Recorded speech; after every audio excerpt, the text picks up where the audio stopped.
Welcome to another episode of the N.O.W. Yes, after 6 months off, we're back. We've been prepping the entire time. The entire time we have been taking notes and studying and observing, and we have a lot to say tonight.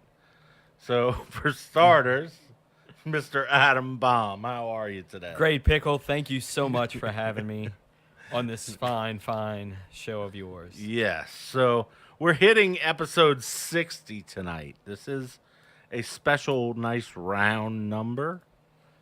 I figured we could start it off talking about something that's become very near and dear to my heart, WildKat. Yes. So WildKat, maybe 2 weeks ago now, had their Revolution Rumble show out at the Grace King Gymnasium, and we were both in attendance. Yes. So there was a lot of things that happened that night. For starters, as seen by your shirt tonight, the great Joey Ryan was there. Yes, and he was a surprise, too. Yeah, they didn't announce him beforehand or anything. There was an open challenge for Ruby Reyes, and she's standing in the ring, and she's like, "Who's fucking brave enough to come on out here?" Mm-hmm. And then all of a sudden, the Pina Colada song kicks in. Right, Jimmy Buffett's Pina Colada song kicks in, and where we were sitting, we were right across from the entrance. Yes. So I heard the music and nothing clicked. And then all of a sudden, this guy comes out in a white members only jacket. And I was like, no way. Is it really? Oh my God. Oh my God. It's Joey Ryan. So that was a great surprise. And we got to see the cockplex, I think is what he calls his Yeah, I think so. That was cool, and it might have turned some of the fans off, maybe some of the parents, because he didn't do anything. Right, yeah, he didn't tone it down for there being children in the audience. I mean, his whole shtick is the fact that he's essentially a porn star, Right, but I think it was funny. I think it was a different type of entertainment. He was definitely the comedic character for the show, and I think he was a great performer. Yes. And we also got to see him in the Rumble later on. Yes. He did lose his match to Ruby Reyes. Yeah. But let's see. There was Sam Houston and Danny Flamingo. They faced it was two guys from I forget what the guys' names were. They weren't familiar. Yeah, they weren't from right. Yeah, they weren't from WildKat, right? Yeah, they were visiting wrestlers. Okay. Well, Sam Houston, to kind of, I guess, back it up, the show prior, we were sitting outside in between, like at the intermission, and Sam Houston walked past, and we talked with him for a few minutes, and he was this cool dude. And then at the end of the night, he comes in and saves Danny in a match. So then fast forward to this month, to this event, and he and Danny are a team. And if you're not familiar with who Sam Houston is, from my research, he is Jake the Snake's like stepbrother or half brother, something like that. Mm-hmm. And he's been around in the, I guess, the independent scene. He's had a few here and there's within like WCW, WWE throughout his time, but a lot of it was independent scene. Mm-hmm. And he's highly respected. And I mean, he's a nice guy and all. Well, he also was selling a CD. Okay. He had a CD called, I think it was called A Belly of Ribs. And it's him telling these stories of him doing rib jobs on, like playing pranks on fellow wrestlers. Mm-hmm. As much as I wanted to love this CD, I, What was wrong? What happened?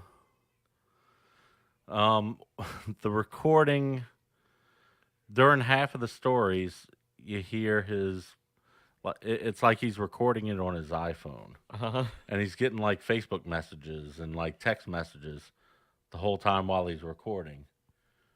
So, he's in the middle of telling a story, and then all of a sudden you hear ding.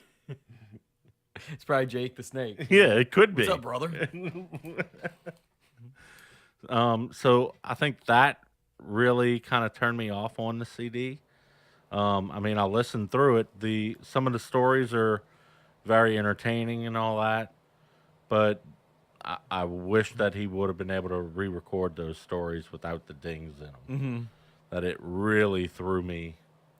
And you said Sam Houston. He's been around for a while, because like when I looked at him, I couldn't tell if this guy was 30 or if he was like 50. You know what I mean? Yeah. But Yeah, he's, I mean, like I said, he's been around in I guess, the independent and, like back in like the Mid South and, okay. the territory days. Right. I think that's where he was running hard, I tell you what, it was interesting to see Danny Flamingo in a tag match Yeah. Yeah, And- that was very interesting to and see. wrestling as a face. Don't you Yeah. think? Well, I mean, he still had heel tendencies. yeah, I mean, he's still a bad guy, but I think that either the whoever's doing the story writing, shall we call it, for WildKat is starting to realize no matter how much we make this dude into a dickhead, everybody loves this dickhead. He's like a Stone Cold almost, to where I'll tell he's you such what. a douchebag. You gotta love him, I'll give a shout out to Danny Flamingo too, because during the show, when people were getting cheered here and there, when his music hit, people stood up. People started cheering like Yeah. immediately. It was a loud pop. So you're definitely doing something right, Danny. Yeah, you absolutely are. Let's see, the Rumble match. We're skipping over a couple of matches. We'll bring those up in just a moment. But I mean, one of the big top things is that Rumble. Right. To where I think there was 15. It was Yeah. 15 or 20 guys that Uh-huh. come out like every 2 minutes or something like that. And I think it was 15. yeah, and it's very similar to a Royal Rumble, to where to get eliminated you must be thrown over the top. When it comes down to the last two, it then changes over from being a Rumble to being a one-on-one pinfall or submission match. Right. And from a fan's perspective, I really liked the Rumble. I really liked, hey, let's see who's coming out next, because it kind of just was like WWE. You don't know who's Yeah, going to you come out don't know next. who's going to show up. I mean, is it going to be guys who you saw wrestling earlier today?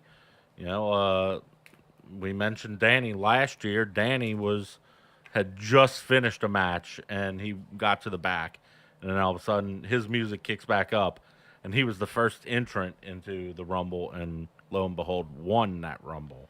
I really So enjoyed. you're sitting on the edge of your seat waiting to see who else is going to come out. Right, who's next? And I enjoyed the Rumble until the very end. I didn't care for the match when it was the final two. Just personal opinion. Was it just the fact that it changed to the match, or just you weren't as interested in those two characters per se? It might have been not as interested in those two characters, and I just kind of like the flow of a Rumble. Like you keep seeing who's going to get eliminated. That was a Yeah. close elimination. Well, by, and by you the can final tell us. two. You can also tell a good story in wrestling with the, oh my God, he's going over, Right, teetering. yeah, one foot's on the ground. yeah. or The other day when we went to the WrestleMania pre-show party, you'd even mentioned one. It was like Royal Rumble, like It was early 2001 or something like Right. that, to where like it went down to it was like Undertaker and Stone Cold or something like that. No, And they it was went for- Undertaker, Shawn Michaels. yeah, and they Yeah. went for like 15 or 20 minutes of which one's going over. Holy, Right. oh, he's going. No, he's Yeah. back. And the Undertaker finally pulled through. But, I mean, that was one of the best Rumbles, and it was simply because of the ending. And I think maybe Yeah. next year, hopefully, WildKat could do something. And I'm not saying, do just like what Shawn Michaels and Undertaker did, because they're two of the best ever. But I think a story like that where the final two stay in there for, maybe 10 minutes, but it's still an elimination, I think that would have the crowd on its feet at the end of the show. Yeah. Congratulations to Jace Valor. If you're not familiar, he is one of the mobile home mobsters, which that's ZZ and his crew. clique. Yeah. Yeah. It's all like the Gator Hunter guys. And you see them rolling deep, to where anytime that one of them has a match, all three of them are out there, and the other two are, creating a ruckus on the outside, getting people pumped up, and helping tell the story. You know what I mean? Yeah. Let's see, Socorro, at the previous WildKat event, or maybe it was the one previous. Socorro lost his Revolution Rumble belt to Ken Dixon, who is he is with it's something in Maryland. I forget. Yeah, I was gonna say a promotion up north. Yeah. Okay. And Socorro got his rematch clause. They told a great story in the ring. What are your thoughts on Harper wearing the gym jacket instead of the tuxedo jacket? You're or not whatever that he was somebody wearing unless before? you've been with hard body. Yeah. It was kind of different seeing him in that, to be honest. I kind of like the old look better. Well, I think that he wears that specifically for events at King. Okay. Because that his jacket is the color of King's colors, the green and gold. Okay. So I think that he's doing that as like a little salute to King, because he went to King. I'm pretty sure. All right. Little fun fact on hard body Yeah. Harper. But Socorro won his belt back, so I am very happy to see that. I'm interested to see what happens with that belt. I mean, obviously now Jace Valor is going to have a shot at that belt since he won the Rumble. So I'm guessing that's going to be at the next show, their next show. Yeah, I would assume. Okay. And with Socorro having a posse behind him, and Jace Valor has a posse behind him, because he's got Kojak and he's got Kojak is a bad man. He's a guy I would not want. He's got mad at Kojak me. and Harper in his corner, Right. and then Chase has Bubba Boudreaux and ZZ in his corner. So both of them, I think that they could do an entertaining storyline with the match. I'm interested to see what they do with it. Yeah, I think that will be a good match. Let's see. The current WildKat champion, Jay Spade. I don't know, man. He's a great wrestler. I just, for whatever reason, I can't get behind Jay Spade. I don't know. Yeah. I think it might just be too much of a good guy, too much, slapping hands. And I mean, we did kind of see that mean streak last show when Bruiser came out and kind of roughed him up. Yeah. But I don't know. He needs to show me more. Um, He's got the look, but I feel like as of right now, he's still got another level to get to. And I'm not saying he can't get to it. I'm just saying he's got some work to do. yeah. I like him as the champion. I think that he's a very talented wrestler.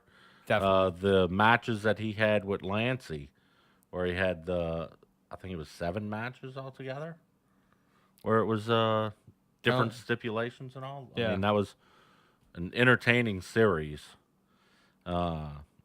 So I think that he has the ring side, and I think still, there's something with that character to where it's like Just got to it's almost modify too much of a nice guy, Right. Yeah. Just got to modify it a little bit. Like, I mean, this guy is great. His physique is 10 out of 10. Yeah. There's just a little something, and I think he can get there. Yeah. Let's see. Pump Patrol versus Luke and Lancey. Man, I tell you what, I am a Pump Patrol fan. I am Yeah. a Johnny Flex fan. And during the Revolutionary Rumble, Johnny Flex had a lot of people rooting for him that night Yes. to win that Rumble. Yeah, I was hoping that he was going to win it. He got down to I think he was maybe the 4th person left. I think so. It was very close to the end, to where I think he and it was Anthony, I think got Steve Anthony? Yeah, I think that's who eliminated him, if I remember correctly. Okay. Yeah, I would have loved to see Flex win it, but I mean, I'm sure that the powers that be. powers that be are going to make this an interesting storyline. I have full confidence in. You know what I was kind of thinking too? With Johnny Flex, I mean, he's pretty much over. What he's done in the last year at WildKat has been extraordinary. The kid improves each show, and I feel like he's over. So maybe that's why there was a kind of not unknown winner, but now that we have Jace Valor as the number 1 contender, that's a way to now, get that. Yeah, up. bring him up in the storylines. Right. But I do like Luke Hawx against Pump Patrol. Yeah. Every single time when he picks up Flex and starts doing the the atomic drop or the backbreaker on Flex, I laugh every single time. As much as that it hurts Flex. Right. It's wow. Yeah, it's just amazing. And him doing the whole count thing, kind of like the Brock suplex count or whatever, I did like too how Johnny Flex, he had a lot more offense this time. Like he had some more counters. At the last show, the things that Luke Hawx was doing to him. This show, he had some counters and some offense to go along with it. Yeah. I like the storyline that they're doing with Pump Patrol versus Luke and Lancey. Yeah. That's 5 solid characters. Yeah. And something that I'd like to point out again that I know I've mentioned on past shows. Tag belts. WildKat, you need tag belts. Yeah. Y'all have so many talented tag teams. That's true. And not even including just the ally created between Luke and Lancey as of the past few months. That would even be cool if WildKat maybe did a tag team tournament show. Yeah. Not the entire show, but kind of break it up into maybe 4 teams or something, or 6 teams, or I don't know, 8 teams, maybe an 8-team tournament, and that would be great. And I would love to see if Pump Patrol won if they could do like kind of like a New Day thing, like which two are going to Yeah, defend the right. belt, Yeah, it would be the free the bird rule. the three bird rule. Yeah, Yeah. yeah. I'd love to see that that happen. But So I will say this, man. Just watching Wildcat for the last couple years, Luke Hawks. That I mean, they got a great product. yeah, Like, it's an incredible product. I mean, it seems like each show's getting better. All their guys are in really, they know what they're doing in the ring. When Yeah, sometimes when you hear, oh, let's go see this local promotion. I mean, some guys are fumbling in the ring. Nobody's in shape. Dude, Wildcat's where it's at. yeah. If you're in the New Orleans area, or maybe even if you're visiting the New Orleans area, I mean, we have WrestleMania coming up.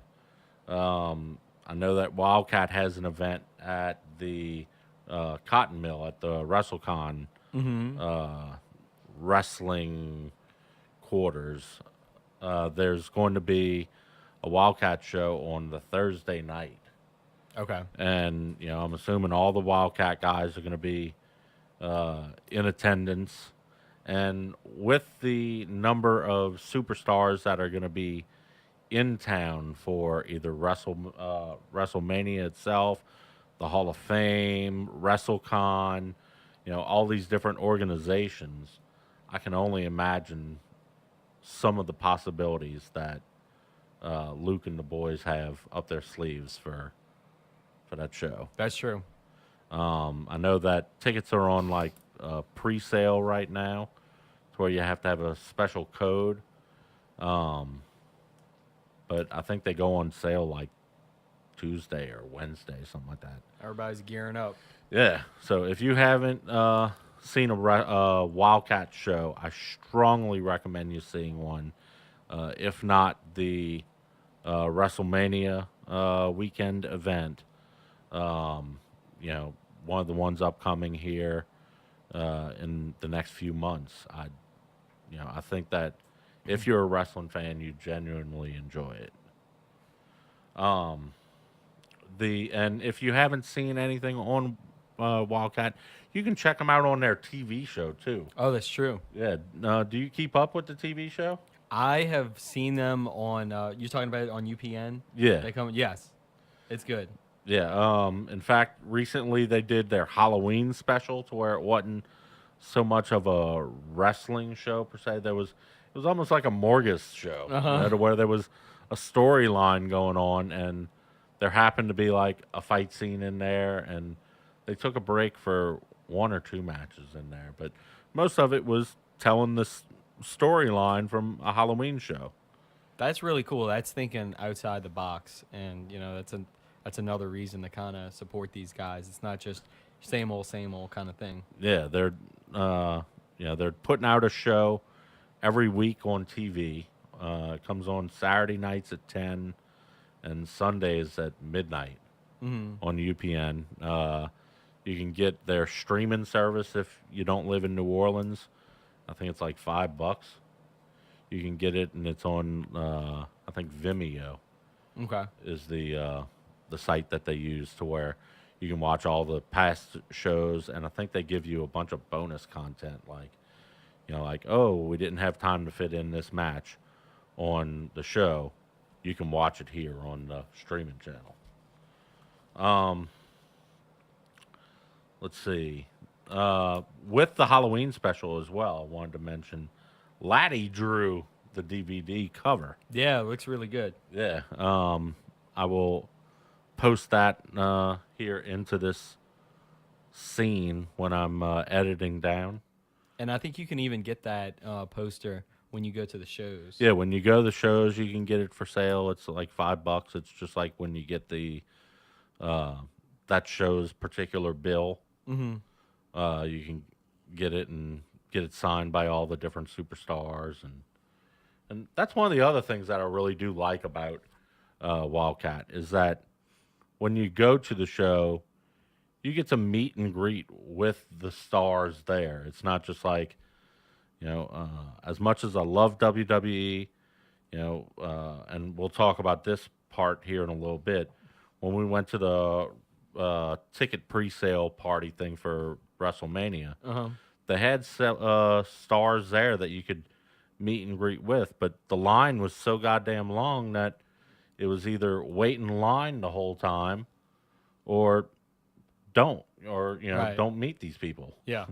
No, that is cool with the WildKat show. Yeah, I mean, during the intermissions and stuff, literally the WildKat guys are walking around in the crowd, shaking hands with people, greeting them, signing autographs, taking pictures, and they invite you to their after party.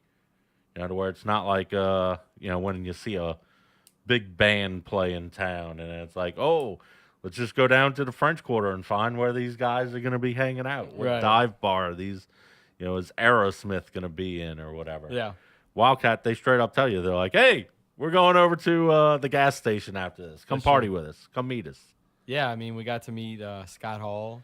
Yeah. I know Joey Ryan was at the last one. I mean, that's cool that these big stars even go to the after party as well. Yeah, and they're just as sociable with the fans as, the local guy. Mm-hmm. Right. So let's see.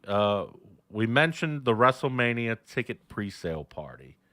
We got to go to the this party at the Superdome. Mm-hmm. That was Thursday night, Yes, Thursday night. and it was to celebrate that you can get pre-sale tickets, and they had a booth straight up open to where if you wanted, you could buy your tickets then and there. They had NXT matches going on. They had several several of the superstars that you could meet. Mm-hmm. Let's see, they had merch that you could buy. Yeah, they had a merch table. I mean, it was like a mini WWE event. But I mean, the superstars that you could meet. And it was free. Yeah, it was free. Didn't cost you a nickel to get in, including the parking. Right, yeah, we even got free parking, which was amazing. Yeah, I was expecting that was like, oh, you can go to this thing for free, but it's gonna be $30 to park. Right, no matter how long you stay. Yeah. The superstars that were there, what's your thoughts on who they picked to be there? I mean, obviously it wasn't, John Cena, The Undertaker, Rock. Right. It wasn't I think the it was huge stars, but it was, I'd say, some classic names. I think it was pretty solid. The names that were there, we had Rhino, Heath Yeah. Slater, Mickey James. Yeah, which we know your thumbs up of Heath Slater. Man, I'm Heath Slater, baby. big 3MB fan, so I was excited to see Heath Slater there. Mickey James was there. The Hardys. I mean, if you're a fan of tag team wrestling, the Yeah, I Attitude mean, Era. that's a pretty big draw, which I can promise you, most of that line was probably for the Hardys. All due respect to the other superstars who were there. Right, and Most of those people were there for the Hardys. I feel like the Hardys, they're like, Jeff Hardy by himself is one thing, Matt Hardy by himself is another. But meeting both of them together, if you can get a photo with both Hardys, I mean, Yeah. dude, that's pretty cool. Mark Henry was also there. Yeah. And Booker T. Yeah, Booker T was walking around. Charlotte was there with her to cut a promo in the beginning there, which we actually got a chance to get a photo op with Charlotte. Yes. Like we were staring at this line like sad puppies because it was so Well, goddamn long. When you talk about how long it is, I can. All right. So when it was in the Superdome on the field, so we Yes. are on the Saints field. When you think about this, Pickle, the line was longer than 100 yards because the table was set up. 120 because Right. the end zones, I mean, Well, then it was even longer than that Yeah. because it was from end zone to end zone. The table was at the corner of the end zone, or the corner of the turf, really. And it went all the way down to the other part of the end zone and made a curl. yeah, and it was curling back another 30 yards, maybe? 30 yards. So you had a line that was 150 yards, shall we call it? Right, 150 yards to meet a superstar. So we're kind of just walking around, and Charlotte just finished cutting her promo. And I was like, you know what, Pickle? We were right where the kind of the security gates were. I was like, let's stay here for just a second. Maybe she'll come by.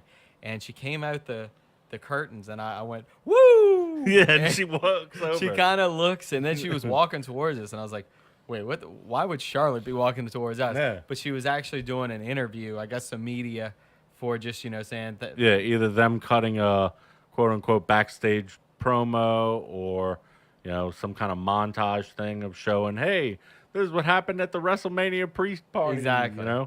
And so she came right by us, and Pickle actually said, hey, you mind if we get a photo with you? Because I was like, oh, God, I don't know what to say to Charlotte. But so, yeah, you asked to take a photo, and what was her line to you? She said, make it quick, buddy. Yeah, make it quick, buddy. And I was like, hey, thanks for coming to New Orleans. And she didn't really respond to that, but you said that you thought it was because she was just trying to hurry up and take the photo. And then Yeah, because I think that the minute that she walked out and we were waiting over there, I think that there was a bunch of people behind us who were like, ooh, let's go do like those assholes just did. Yeah, I think so. We were the only two. Yeah, like we walked away and then they started recording whatever promo or whatever that they were doing right there. So maybe. And there was a crowd, like literally right where we were standing. It was like, 40, 50 people standing right there. Yeah, right after we got the photo, which was crazy. So maybe also after you post the for Tim's poster, the Halloween. Yeah, poster, I'll definitely post the two photos of awesome, of us partying there and then meeting Charlotte. So with the pre-sale coming up or having happened, obviously WrestleMania is not too far away. We're about 5 months out now. Mm-hmm.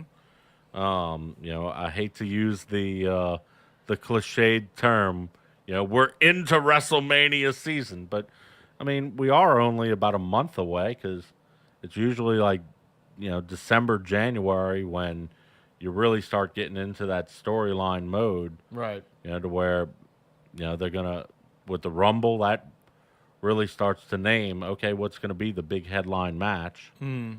And you start seeing some of the quote-unquote part-timers who make an appearance for WrestleMania. That's when they really start coming back around and, getting into the stories and building up their storylines. But there's going to be a lot of stuff going on throughout that weekend. So I thought that would be an interesting game, shall we call it, for us to go through, of all the different events that we could think of that are either definitely going on or are a possibility of going on, would you go to? So WrestleMania 34. We were at the pre-sale ticket party. Right. Did you buy tickets? I did not buy tickets, but I did not either. I will. We will be at WrestleMania 34. Yeah, we will be at WrestleMania. It's just, I know last time that WrestleMania was down here, you were very close to the field, and y'all had, or to the ring, and it was that you had a set of tickets that you were kind of selling, right, prior to, and it came down to the wire, pretty much, of selling them. Right.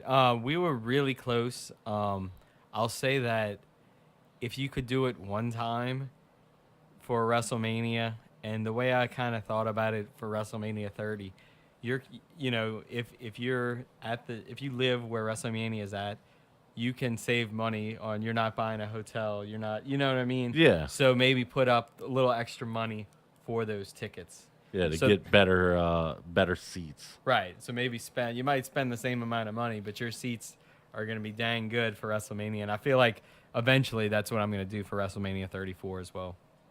Yeah, just wait kind of closer to the date of. the date of to see where the price is. Because right now I know that to get us a seat that's like 7 rows back, 2 seats from the ramp, it's like $2,000 or something ridiculous like that. Yeah, that's and probably closer to the event, you may be able to get those seats for a more affordable price, shall we Right. call it.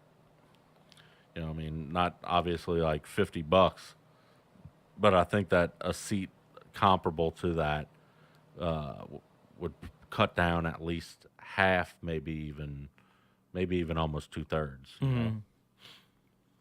Mhm. So okay, WrestleMania, the one of the biggest non WrestleMania events, the Raw after WrestleMania. I think I'm gonna try and go this year because I did not go to the WrestleMania 30 one. Yeah, the tickets I remember because WrestleMania is in the Superdome and you've got, you know, 80,000, 90,000 people 90,000. or whatever the number was Right. sitting in the Superdome. Uh, how many of those people are willing to just be like, yeah, I'll spend an extra day in town to go to the Raw afterwards? Mhm. So yeah, I mean the Raw after WrestleMania, and I didn't even write it down, but the SmackDown after WrestleMania. That's true. That's that's probably not going to be in town. I assume that would be like in Baton Rouge or Biloxi I or something think like they that. may be doing it here. Really? I think so. So I mean that would be another one that would be a possibility. I'm going to write it here on the bottom of my list. SmackDown. There you go. After Mania. And don't forget 205 Live. So, would you? So you want to go to the? You'd be interested in going to the Raw? To the Raw. Yeah. I mean, if I could get a ticket for it, yeah, I'd be down to go. And of course, Um, this would be in the arena, which Yes. it's maybe 15,000 Right. compared to the 90,000 at WrestleMania. So I'm gonna jump down here to the SmackDown. Would you want to go to the SmackDown as well? No, I think by that point, I think I'll just be burnt out, to be honest. Yeah. Because WrestleMania week, it kind of starts really like on Wednesday or Thursday, and then you're doing stuff every single night, and I feel like they're definitely gonna bring it for Raw, and I'm not saying they won't for SmackDown, but I just think personally I'd be like, you know what, I've had enough. Yeah. Um, I'm gonna put me as a check on SmackDown just because it's like, yeah, if it's in town and I can get a ticket for a good price and all that, sure, Yeah. I'd go. Okay. Um, let's see, wrestling events going on Thursday, Friday, and Saturday at the Cotton Mill. So we mentioned WildKat has an event going on. That's on Thursday at the Cotton Mill. That I want to go to. Like, I think that is going to be a fun event. What about you? Yeah, put me down. Yeah. And Friday is Impact Wrestling, Rev Pro UK, Okay. which I think that's Soraya Knight or Paige's parents' Promotion. promotion, I'm pretty sure. And then the Crash Lucha Libre, which I wasn't very familiar with this one, but I think that's going to be, obviously, a lot of lucha wrestling. I mean, if it was at the right time and the right moment, I probably wouldn't mind going to it. But I have to keep in mind that, I mean, this list here is the rest of this page. That's So right. something has to fall off. So yeah, I'm gonna say that I probably wouldn't make it to Impact or Rev Pro or Crash Lucha Libre. I definitely Not would. to say that I think that any of them would be bad per se. Just that I don't think that there's so much competition that weekend. Right, Friday may be the time, and I know we're gonna get to it soon.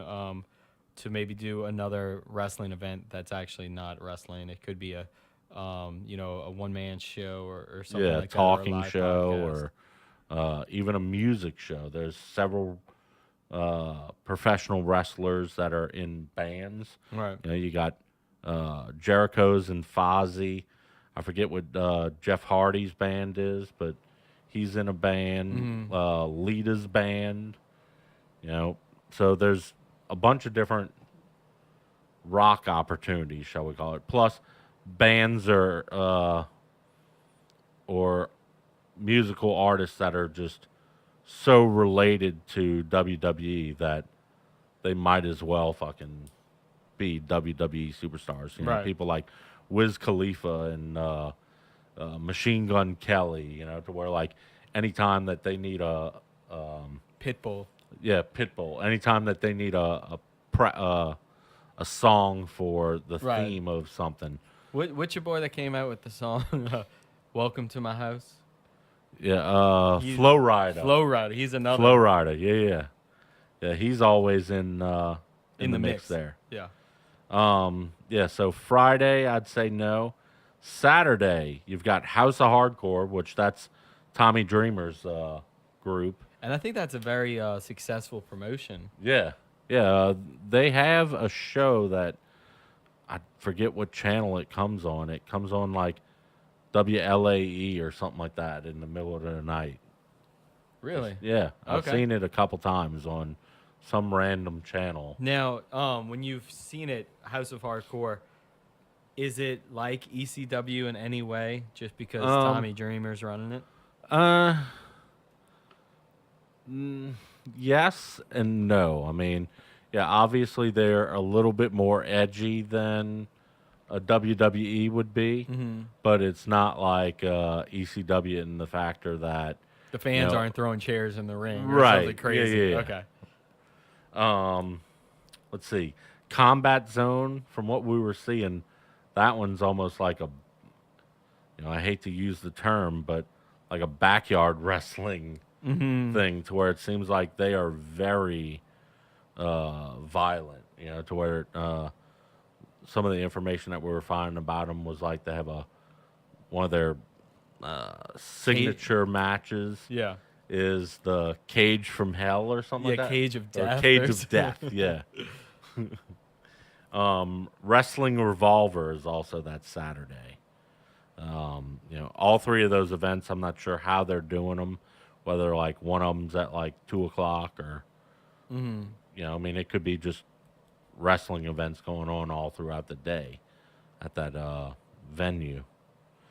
The Ring of Honor Super Card of Honor at Lakefront Arena, April. What is that? April 7th. So that's gonna 7th? be the Saturday. That's the Saturday before WrestleMania.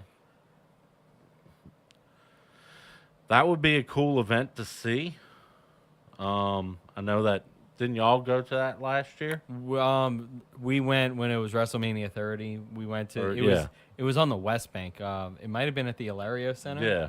And when we were there, Kevin Owens was at Ring of Honor. That's when he was wrestling under Kevin Steen, and I believe that was his last match there.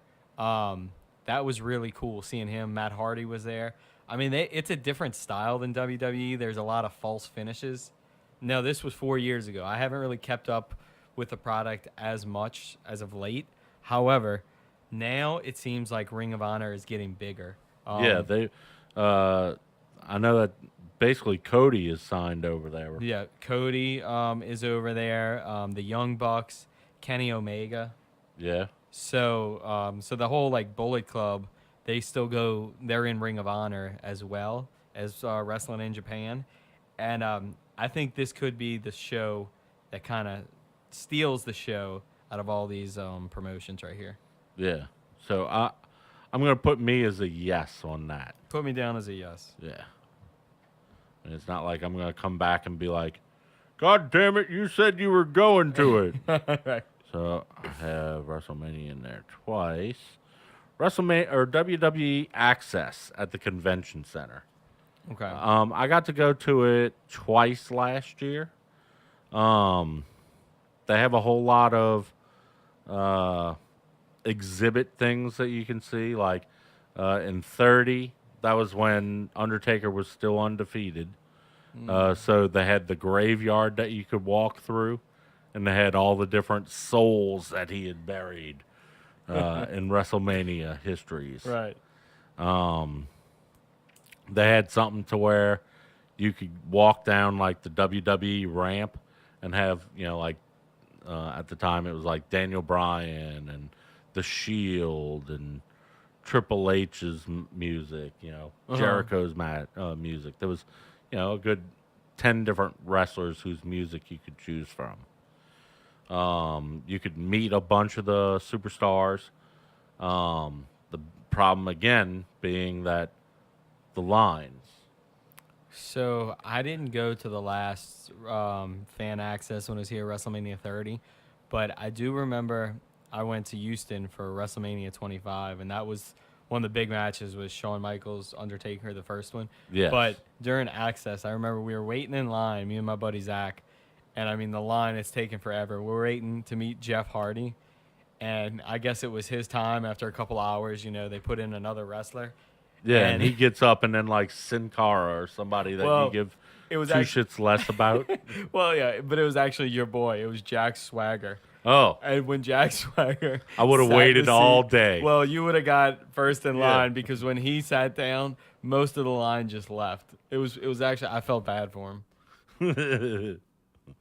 I mean, I had fun at the access last time. The big complaint that I have is that I did spend, it felt like a little bit too much time waiting in line. That I paid $30 to stand in line, and I got to meet, Who did you meet last time? Last time, let's see, I met Zack Ryder, and he was sitting at the table with, I think, Darren Young.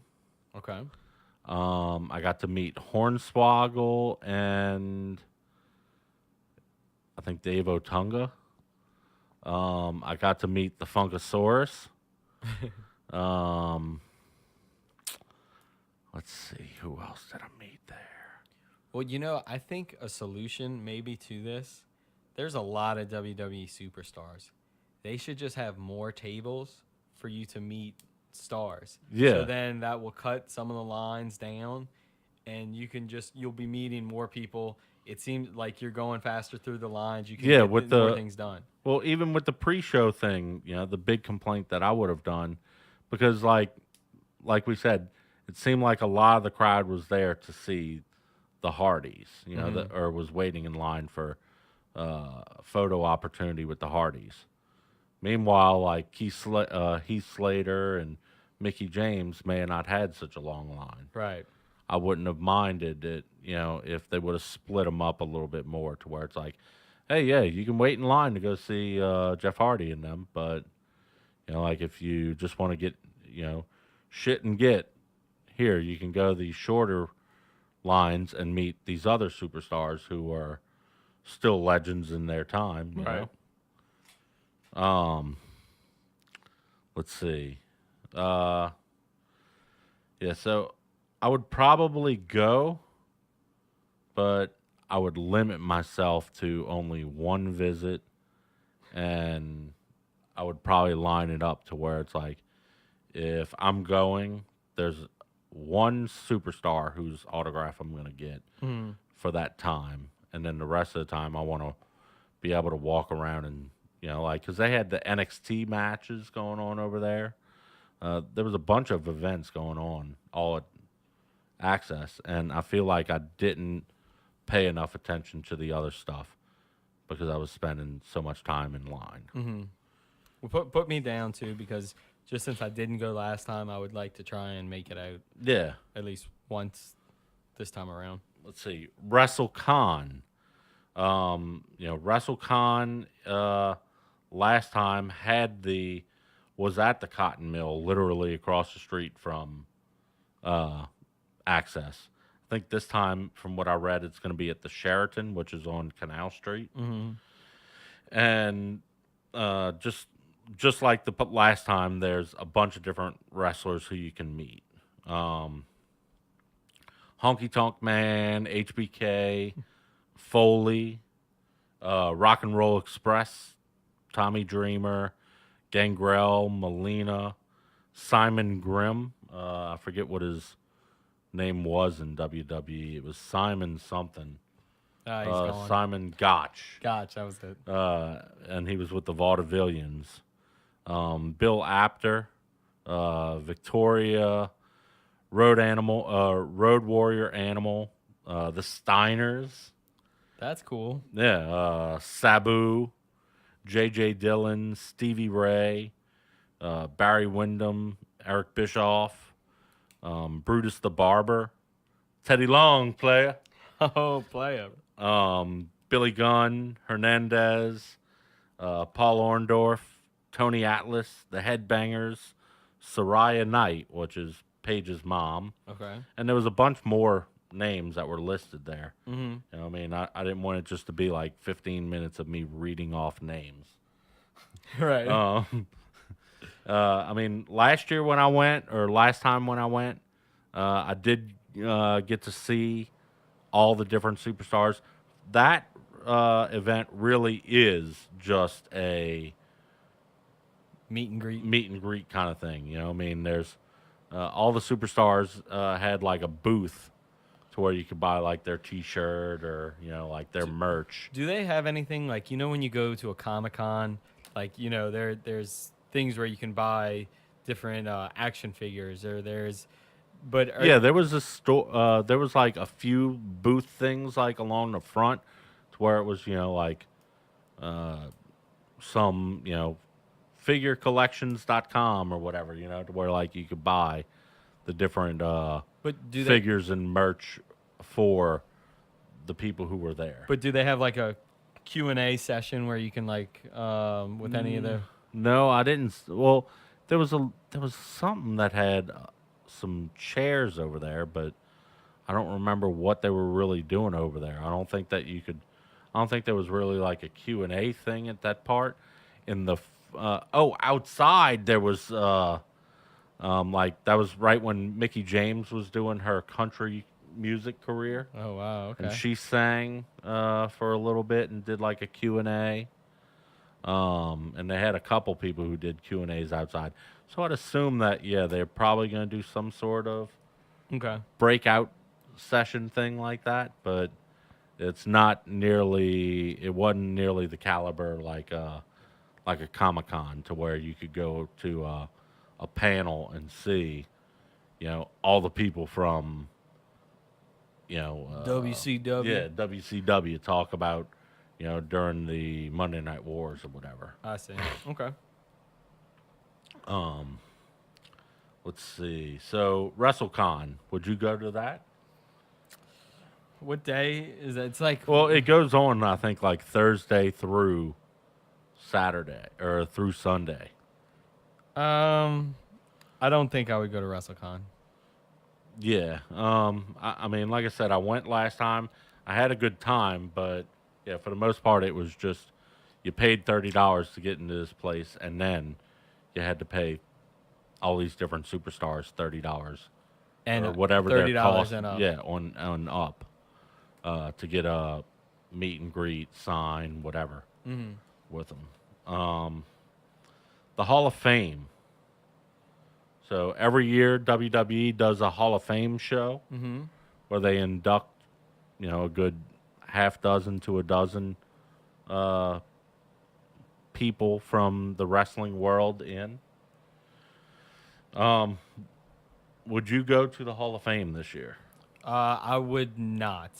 And simply because there's so many other things going on. I've been to two WWE Hall of Fames already, and I mean it's a cool show. It's something completely different, but I just feel like as a WWE subscriber to the network, I can just watch that show On the next day. network, yeah. Watch Right. it the next day or Right. now later on in the week. Right. If there was nothing else going on in town, then I'd be like, yeah, let's go to the Hall of Fame. But because we have so many options, I feel like this time around I'm going to skip the Hall of Fame.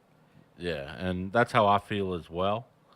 But mentioning the Hall of Fame, do you have any predictions for people who might get inducted? Okay, This year. I kind of just took a whole bunch of wrestlers and threw them against the wall. Yeah, yeah. And kind of want to Yeah, see. and that's kind of what I did as well. Okay, so I have maybe like 10 people that I just thought of. Okay. What about the New Age Outlaws? Ooh, yeah. I could see that. I actually have DX. DX as a group. So Yeah. who goes in from DX? Do you just do the original DX? Do you do all the members that have been in DX? I would do Triple H, Pac, New Age Outlaws, Shawn Michaels, and China. Okay. I just feel, I mean, that's great. I feel like Triple H almost doesn't want to do it just simply because he runs things now. Like, Oh, kinda. yeah. So it's like, I bet he doesn't want to, like, hey, I'm putting myself in the Hall of Fame, kind of, Yeah, but I on know, the same note, it's like, I mean, like, he's while definitely deserving. while I definitely understand where you're coming from, he's deserving. I mean, that the DX created the '90s, 2000s. Right. You know what I mean? Right. I mean, it was literally, it broke just the wrestling circle to where, it was like pop culture. For people to do the crotch chop and suck it and Now, it's funny that you say that too, because you were like, X-Pac, he was next on my list. I put X-Pac as a guy who I feel like he's one of the last guys from the clique. So I feel like this is his time to get in. yeah. I have China listed here separately. Okay. Just because I know that over the past few years there's been a lot of contention because of some of the things that she did in her life outside of wrestling, After wrestling. but she still was pretty monumental in that wrestling history again. Oh, I mean, in China. that 2000s, 90s era. Think about it. She was wrestling men and winning the Intercontinental Yeah, Championship. she's the first woman to have the Intercontinental. Right, and she was in the Royal Rumble. Like, she was going toe to toe with these guys, and it wasn't like, oh man, it's a woman. Like, she was really handling her own. She's well deserving in the Hall of Fame. I just feel like they're still gonna shy away from her for a couple more years. I could be wrong. That's Yeah. just personal opinion. The woman that I said, because I feel like now each year they're gonna put in. Yeah, there's at least one diva or woman superstar. I said Ivory. I don't. Yeah, I could see that. Yeah, she's she's a legend. She's been around she's been gone from a while from WWE. Mm-hmm. I know she did the Table for Three or whatever a few years ago. Oh, okay, yeah. With when it was Alundra Blaze, her, and I forget who the third person was, but it might have been like Lita or something like that. Okay. I have Taker on my list. Ooh, yeah. If it's Taker, I mean, he's headlining, and you could just have the Undertaker for the Hall of Fame. Yeah. That's a great bet. I just don't even know if he's retiring yet or what's going on with it. But I think he is. I mean, with the leaving his coat and gloves in the ring last year. I think it's a good time to go. Yeah. I have Taker. I have The Rock. The Rock. I thought about The Rock. I just don't know if he has enough time with his movie schedule to even come down here for the Hall of Fame. I think he does. I mean, he usually makes an appearance during WrestleMania. Mm-hmm.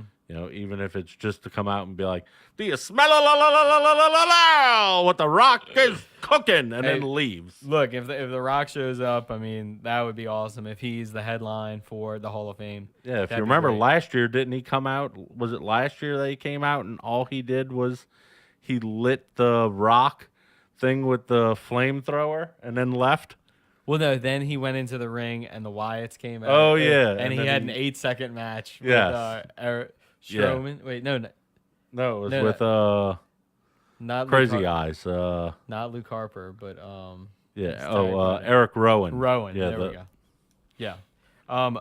Another name that I have is RVD. Ooh, that's a good one. Yeah. I mean, this guy, ECW champ, WWE champ, one of the greatest high flyers, best 5-star frog splash in the business. Yeah. I think he deserves a nod. I also have Batista, strictly because I read like months ago that maybe he could be a headline. Yeah. That would be a possible. I put up Christian. I have Edge and Christian. Edge, so going in as a tag team. Mm-hmm. Okay.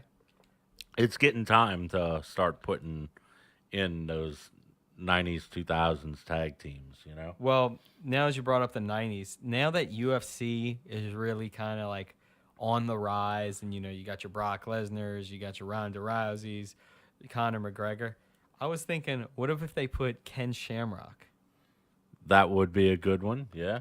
Yeah, I mean that would be something different. Yeah, And and then I mean, he had a very valiant WWE career. yeah, I think so.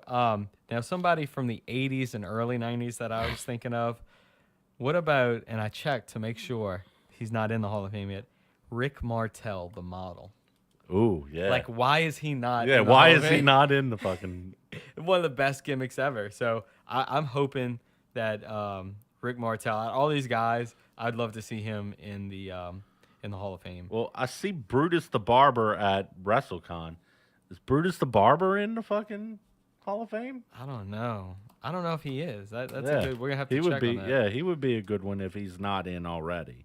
My last person who I think it would be controversial, but he deserves it, Eric Bischoff.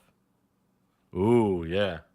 Because Yeah, that's another real good one. I feel like his Hall of Fame speech alone, people are gonna boo him and all this Yeah. stuff. But the dude, for those couple years with WCW going against WWE, no one has ever come close to touching Vince McMahon. And not only was he number 2, he was beating Vince McMahon for 2 years. Yeah. Yeah, that's a definite worthy one. Some other ones that I had listed here. I have Goldberg. All right, yeah. I have the Dudleys. The Dudleys. I mean, You know, because when I was thinking Edge and Christian, I was like, oh, the Dudleys. mm-hmm. I mean, they had you know, they were always said what, like 10-time tag team champions yeah, or something insane? crazy. And the Knight family, like Paige's family. You know how they always try to do like one that's an international Right. pick? With them, I know that they made a movie about the Knight family that WWE Studios is putting out. Now, You know, while it would be like an advertisement almost per se for their movie, I could see them inducting the Knight family, being like, hey, you know, they've kept, you know, wrestling alive in the UK for 40 years or whatever. but do you know? put Paige in there? No, it Okay. would be like, you know, her parents basically. I gotcha. Okay, that's interesting. So, yeah. So we both agreed that we probably wouldn't go to the Hall of Fame just because you can watch it again on the network, including the pre-show. So now we're getting into some of the things that I haven't necessarily heard anything announced yet, but it could be. Oh, before we get into those real quick, NXT TakeOver. That's slated to be the Saturday before WrestleMania. Mm-hmm. Would you go to TakeOver? I would like to go. I kind of feel like whatever better tickets I could get between Ring of Honor and NXT, that's the show I would go to. Yeah. Yeah, I'm going to check it off for both of us just as Okay. because it's that situation, depending on which one had the better tickets, but also if there's something non-wrestling per se that's not going on that weekend. Right. So these are all the maybe things.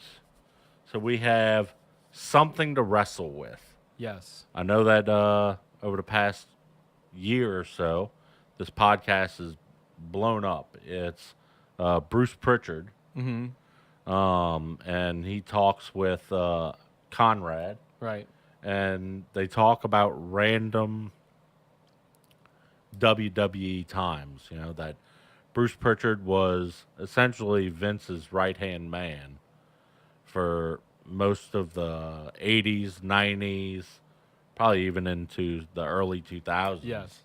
he was, a confidant of Vince, to where he was key in the uh, creative area as well as like scouting and Mm-hmm. helping Yeah, with like those last minute decisions. I think for a while he was head of talent relations. I have to say I'm a huge fan of that podcast. They will, like you were saying, they will do a show on. All right, let's do a show on 2003 Survivor Series, and you're like, I don't know how about this, but it's so great. They go through each match and kind of tell you the ins and outs, what they're thinking creatively with the match.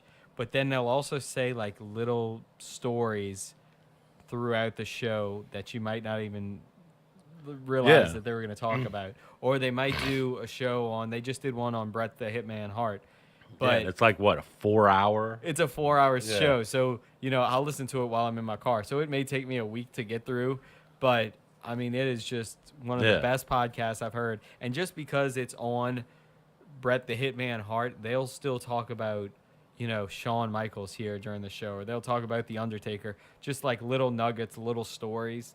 Man, whatever time this show is, I really want to go see something to yeah. wrestle. Same here. So let's see. A JR speaking thing, or maybe a live recording of the Ross Report. I would, since we've already seen that one man show of JR, I would not go to it. It was cool the first time. If you haven't seen it, maybe go. Yeah. But I'm gonna stay away just this time around. Cornette, Jim Cornette, doing either a podcast or a live speaking event. I would not go. Like Cornette, I like him in a way, but I feel like he's just gonna talk about the Rock and Roll Express and Mid South Wrestling, and I would not go see Jim Cornette. Um, I would probably go see him just because he's so controversial. Yes. I mean, again, depending on what it was uh, competing against at its time slot. Right. A Foley public speaking event. I would maybe check that out if it worked Yeah. out scheduling wise. Um, I met Noelle Foley last time on Bourbon Street. Her and yeah, Frank her the and Clown. Frank the Clown. They were really nice. A Stone Cold podcast. I think that would be fun. That would be fun. What? I said it would be fun. What? I said it would be fun. What? We could drink beer. What? We could drink tequila. What? We can drink whiskey. What? So yeah, I'm gonna put a check on that for both of us. Okay. If it was at the right time, the right place and time.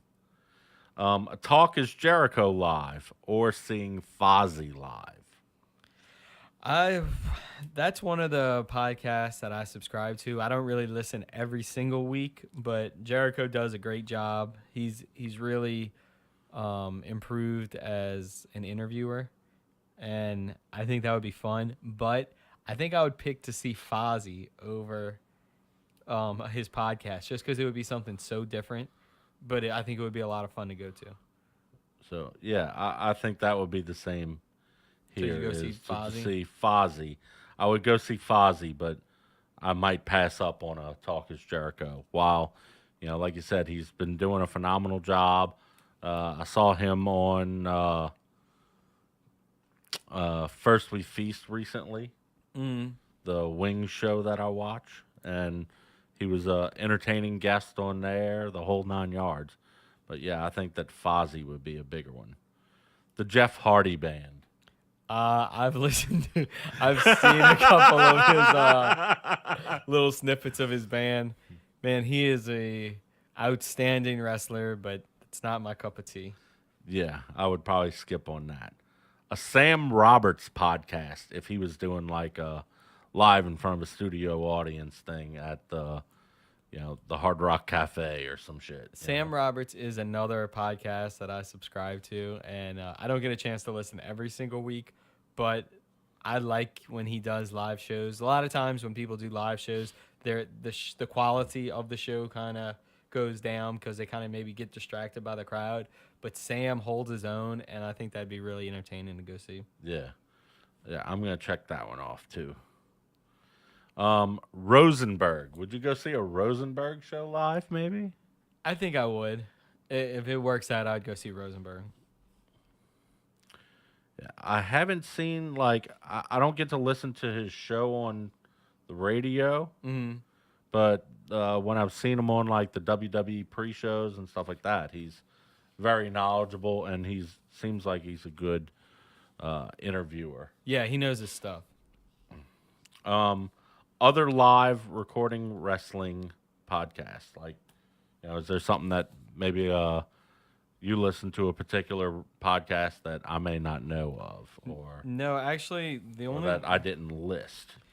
I subscribe to 4 podcasts, and I listen to Something to Wrestle usually every week, but I also subscribe to Stone Cold's, Sam Roberts, and Talk is Jericho. With those 3, if I like the guest, I'll listen and to that's it. how it is with me. Yeah.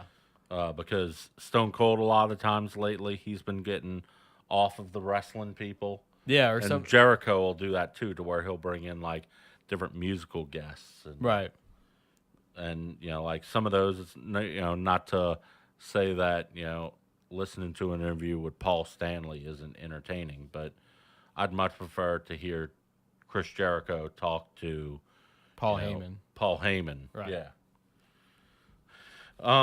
Let's see. How about a Superstars pre-Mania party? So I think I've gotten an invite, and I think I told you about this. Kevin Nash is doing a Yes. party. I don't think I would go to that. First off, tickets were like $140 to like $240. Kevin Nash, if you see this podcast, you kind of seem not like the nicest guy in the world, Yeah. and I wouldn't want to shell out that kind of money to something like that.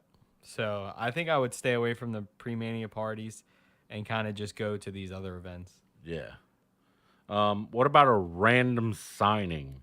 Like, for instance, anytime that WWE's in town, you'll see, like, oh, we've got Paige signing autographs at the Hertz in Kenner. We have, Mark Henry signing autographs at the, the Barnes and Noble. Right. We've got, this random superstar at a Taco Bell because Taco Bell is an official sponsor of the WrestleMania. Right. I would maybe go to that if it was right wrestler, right time. Yeah, right time, right wrestler. Yeah, I'm going to check that off as well. So, well, before we get into Survivor Series, do you want to take a quick little break here? Sure. Bathroom break, stretch break. So stay tuned. We are going to be back in just a moment.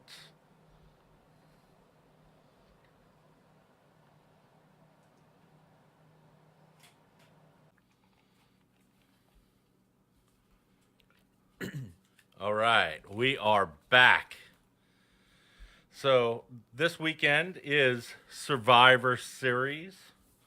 It would be an injustice if we didn't talk about the podcast and give our predictions of what to see.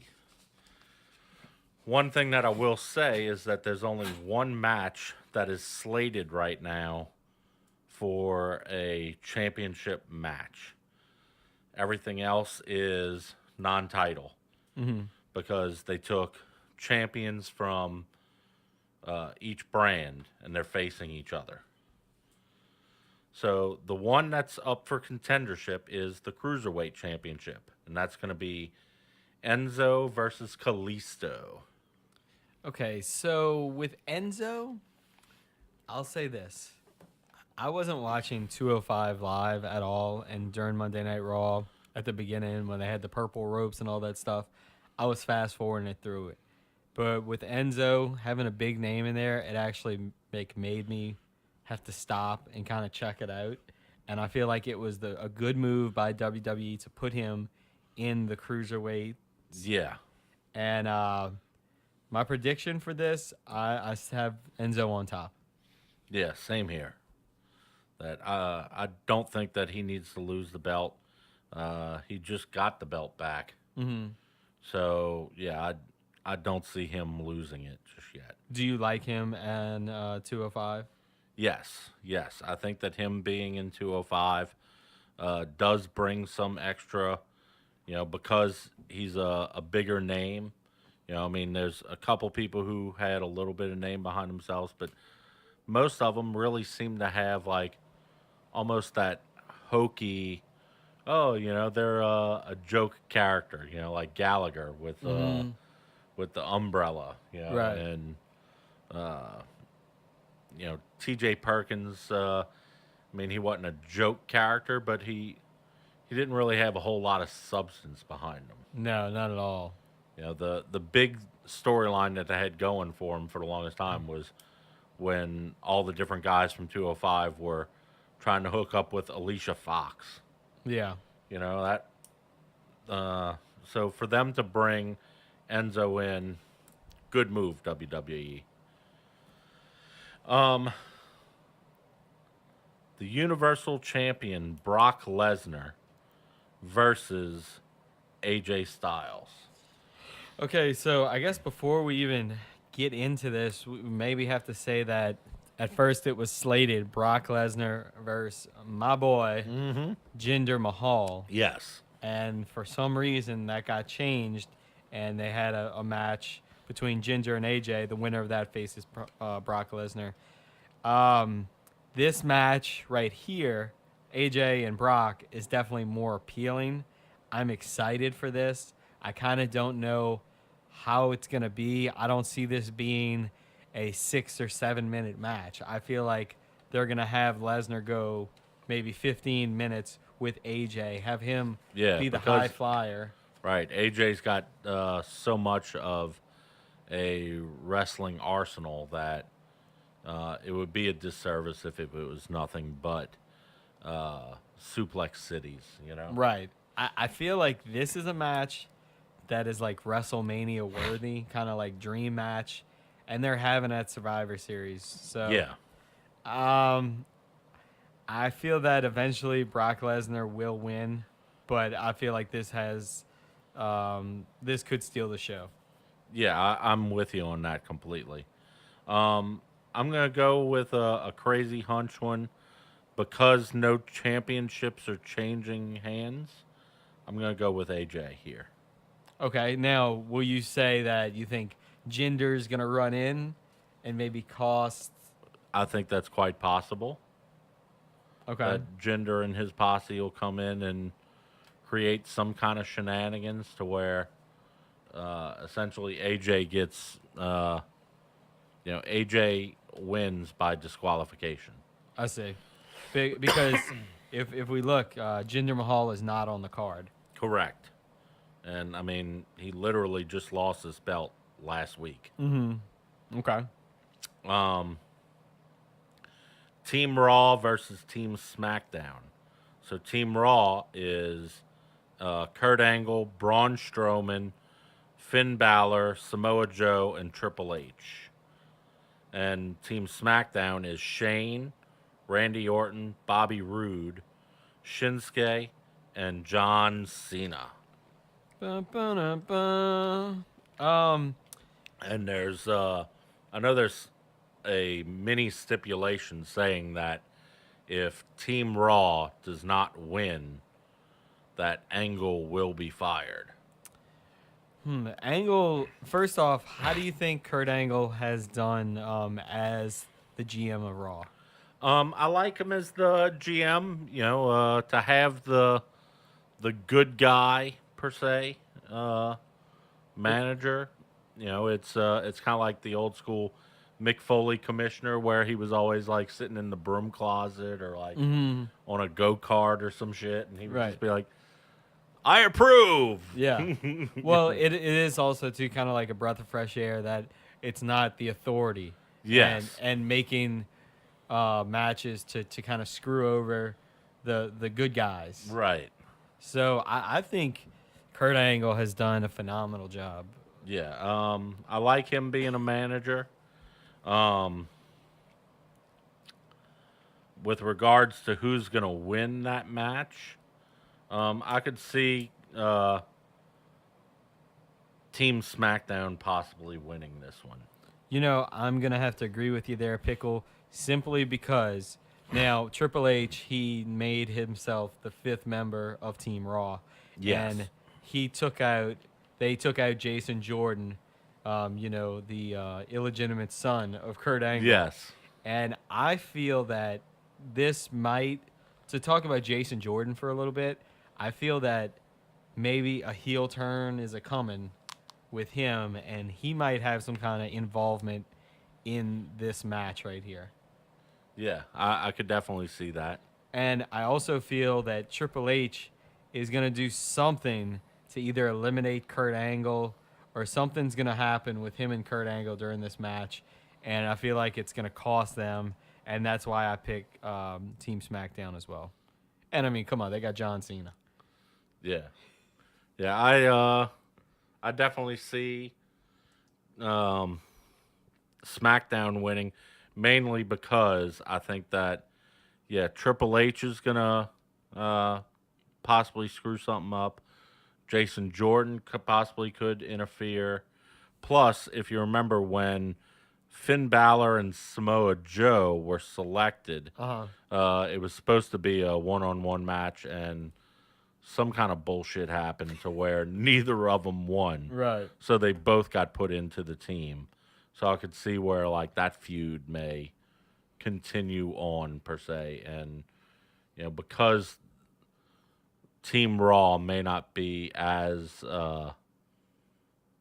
joined in forces, that could be a falter. You know what's interesting about this 5-on-5 Survivor Series? If you look at the names in here, WWE, as much as they have NXT and the rest of their roster, they still heavily rely on stars from the early 2000s. I mean, you look at Kurt Randy Angle, Orton, right? Kurt Angle, Cena, Triple H. Right, that's 5 guys right there. Yeah, 5 of the 10 are old school guys, shall we call them? Right. So, I don't know. That's good and bad because I do like the nostalgia factor. And Triple H and Kurt Angle being in the match, ups it right there. So, it's going to be interesting. But WWE always relies on those big name old school guys. Yeah. Let's see. The Raw Tag Team Champs, Cesaro and Sheamus, versus the SmackDown Tag Team Champions, the Usos. Now, Cesaro and Sheamus just won their belts from the Shield, or the partial Shield. Because it was just Ambrose and Rollins rolling together for a month or two there. Mm-hmm. And then, last week before is when Roman finally really started to join forces with them. Yeah. So Cesaro and Sheamus versus the Usos. I could see Cesaro and Sheamus just because there's a lot of people who it seems pay a hell of a lot of respect to Cesaro for him losing his fucking teeth at that match. Was it at TLC or? I think so. Yeah, that was pretty gruesome. Yeah. He lost he dusted the front of his grill. What do you think of the Usos? Are you fans of them? Do you like to watch them wrestle? I think that it's entertaining to watch them high fly and all that kind of stuff, but I think Cesaro and Sheamus is a more believable team, shall we call it? Yeah, they're like nitty gritty, punch you in the mouth, no point intended. Yeah. With what you were saying with Cesaro, but I feel like that's how they are. It's gonna be a rough match, whatever one they're in. But I'm with you. I'm gonna go Cesaro and Sheamus. Yeah. Let's see. The Shield versus the New Day. So, as we just said, the Shield just recently reformed, like last week or week before. Supposedly 3 years in the making. Whereas the way I see it, if they wouldn't have split them up, they would have been just fucking fine. Right. 3 years down the line, that they rushed to break that up just to try and put Roman in his singles run. Well, I kind of feel like the reason they also brought the Shield back together was solely, not solely, but a big part of it was so Roman starts getting cheered and we forget Yeah. to boo him. Because if you see him with With the Reigns Shield, and yeah. Ambrose, then it's all of a sudden he's cool again. Mm-hmm. And I feel like this is just a distraction for that. So then once they, I don't think they're gonna have a big breakup this time. I think it's just gonna be like, all right, brother, it's time for me to go out on my own again, kind of thing.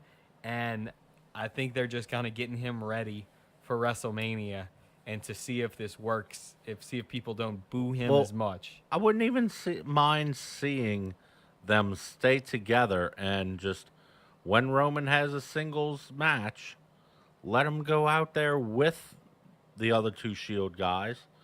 And if you want to make it look like an honest down the fucking middle match, make it to where the Shield guys are just sitting at the, make it to where they take over the announce table.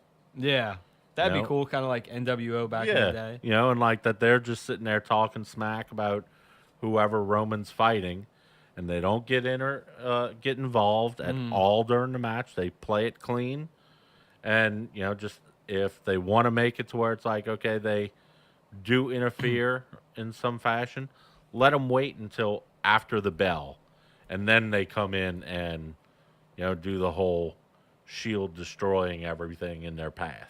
I think that's an interesting take. That would be cool, I think, if they did that. One little gripe that I have since the Shield has reformed. So think about this. Dean Ambrose and Seth Rollins, when they were going to start being a tag team, remember Ambrose was reluctant. It was like, I don't know if I can trust Seth Rollins kind of thing. Yeah. And they were doing the whole thing, the Shield thing, and then one of them would walk away or whatever. So eventually they became friends. Hey, let's tag again. That never really happened with Seth Rollins and Roman Reigns. So it was just like, all right, come on. Yeah, we're in the okay, Shield yeah, together. no problem. Yep, I'm your buddy again. Right, I and- forgot all about the fact that you beat me over the head with a a chair. chair. Like it was Seth Rollins who hit Reigns, and this is just, I don't know, some of the storytelling. Sometimes there's holes in it, and this is one of those holes. I feel like the New Day has gotten a little stale. It has. It has. Their match with the Usos, the cage, Hell in the Cell, I thought that was a good match. And Yeah, it was an incredible match. it showed a different side of the New Day, but just their like wacky jokes here and there, I think it's gotten a little tiring. And I mean, it's the first match of the Shield. I don't think there's any way they're gonna lose. Yeah, I don't think that the Shield is going to lose.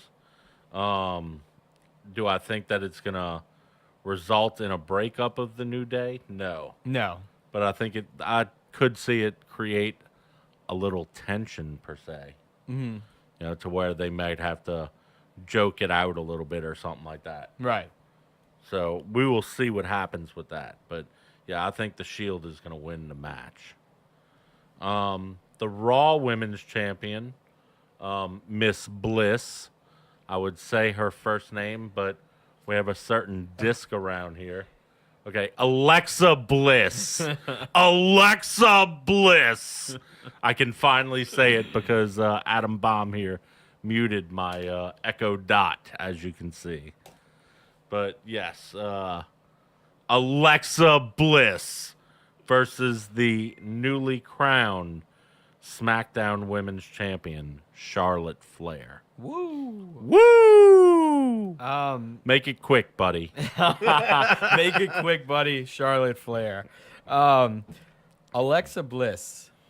I think she is one of the best female talents that WWE has gotten in the last 5 to 7 years. Yeah, she's plays a great heel. She's good in the ring, and she's very easy on the eyes. Yes.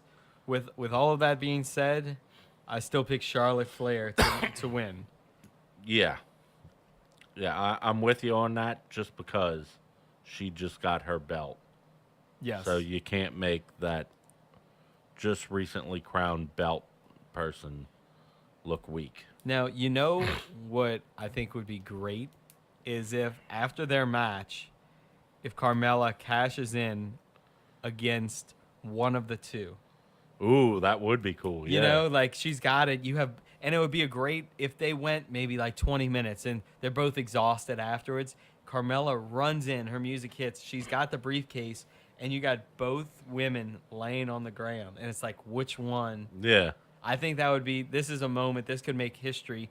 It would be something so different, first time ever. So I would like to see Carmella cash in. And win. Maybe even she comes in and cashes it in and pins both of them. Yeah, then what? And then she becomes like the universal women's champion. Yeah, man, that would shock the world. Yeah.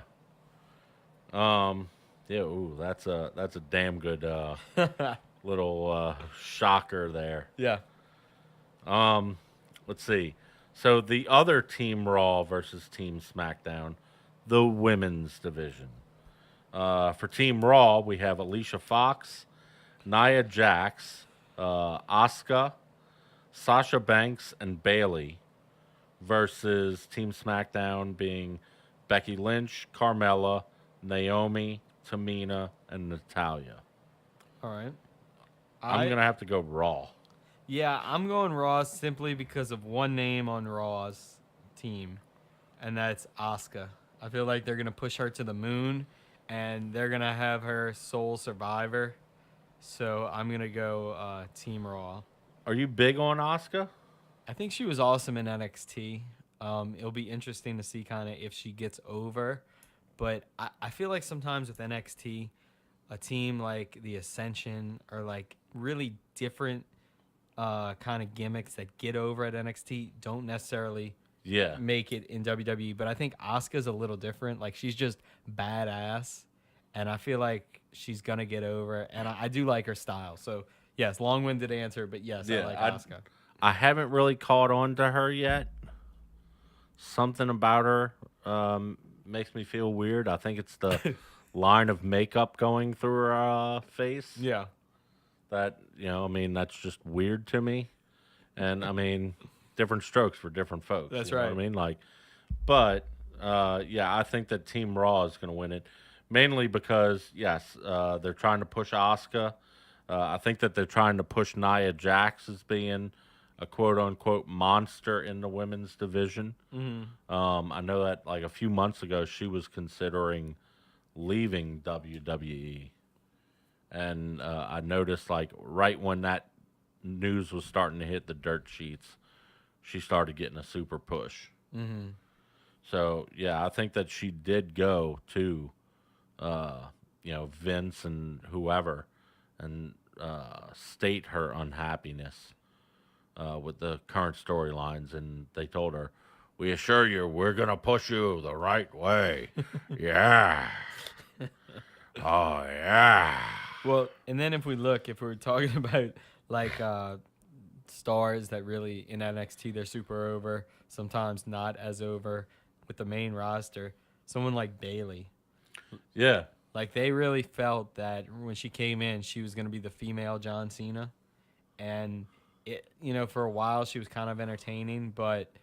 they needed to put Sasha as her best friend to make her believable as, she really is this sweet and peachy woman. Yeah, and I feel like she's kind of plateaued, and she needs a little something extra to that character. Yeah, I'm with you 100% on that.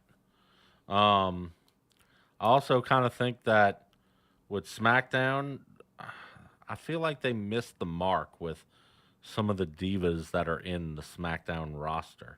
Mm-hmm. The fact that it's, like Becky and Carmella are big, but like Naomi, her glow in the dark thing is kind of cool, but something about her ring presence I don't really like. Tamina, there's something about her that I don't like. Mm-hmm.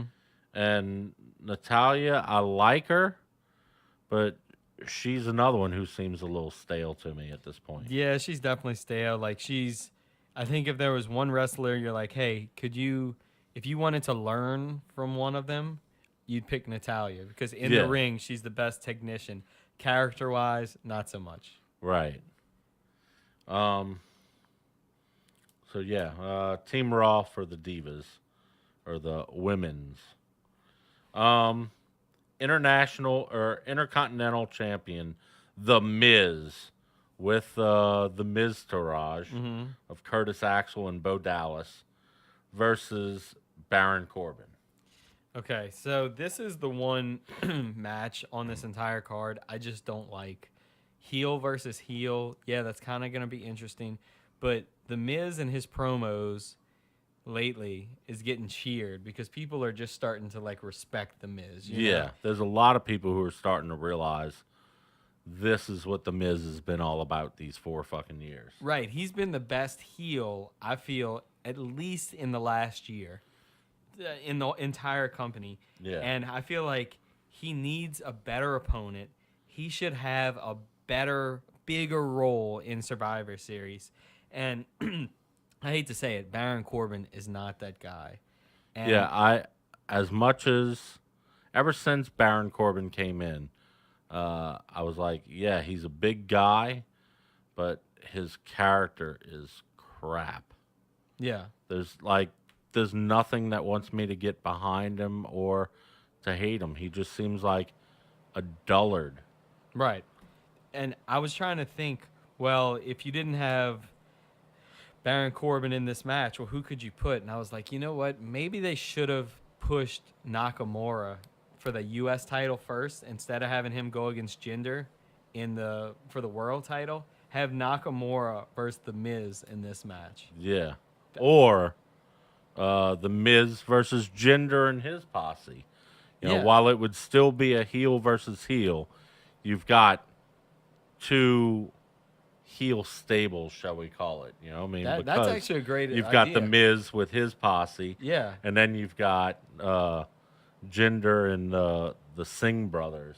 That would be cool if they just had like a mini Survivor Series Yeah, match. Yeah, that would be awesome. Yeah, okay, you know what? That's a better idea than Miz Nakamura. Yeah, so if I'm gonna choose someone, obviously it's the Miz, because the only thing better than the Miz with 1 belt would be the Miz with multiple belts. Yes. If only he could win that belt off of Baron Corbin that night. Mm-hmm. But overall, I mean, I think it's a pretty good card. Yeah, it's a decent card. I think they kind of got their act together within the last couple weeks. Yeah, well, I think that they're starting to realize that we need to start telling some storylines that build up potential futures for WrestleMania, as well as the Rumble, all that kind of stuff. Now, I got a question for you. So, when the Shield were supposed to face the 3-on-5 match, remember, with Braun Strowman and The Miz and Sheamus and Cesaro, and I forget the 5th member right off the top. I can't think of it right now. But there were supposed to be 3. Oh, and Kane. Kane was the 5th guy. And it was supposed to be the Shield. Well, in real life, Roman Reigns had viral meningitis, so he actually could not be at that pay-per-view. They had Kurt Angle come in for his first match. It was like an emergency situation. Did you like seeing Kurt Angle come back like that?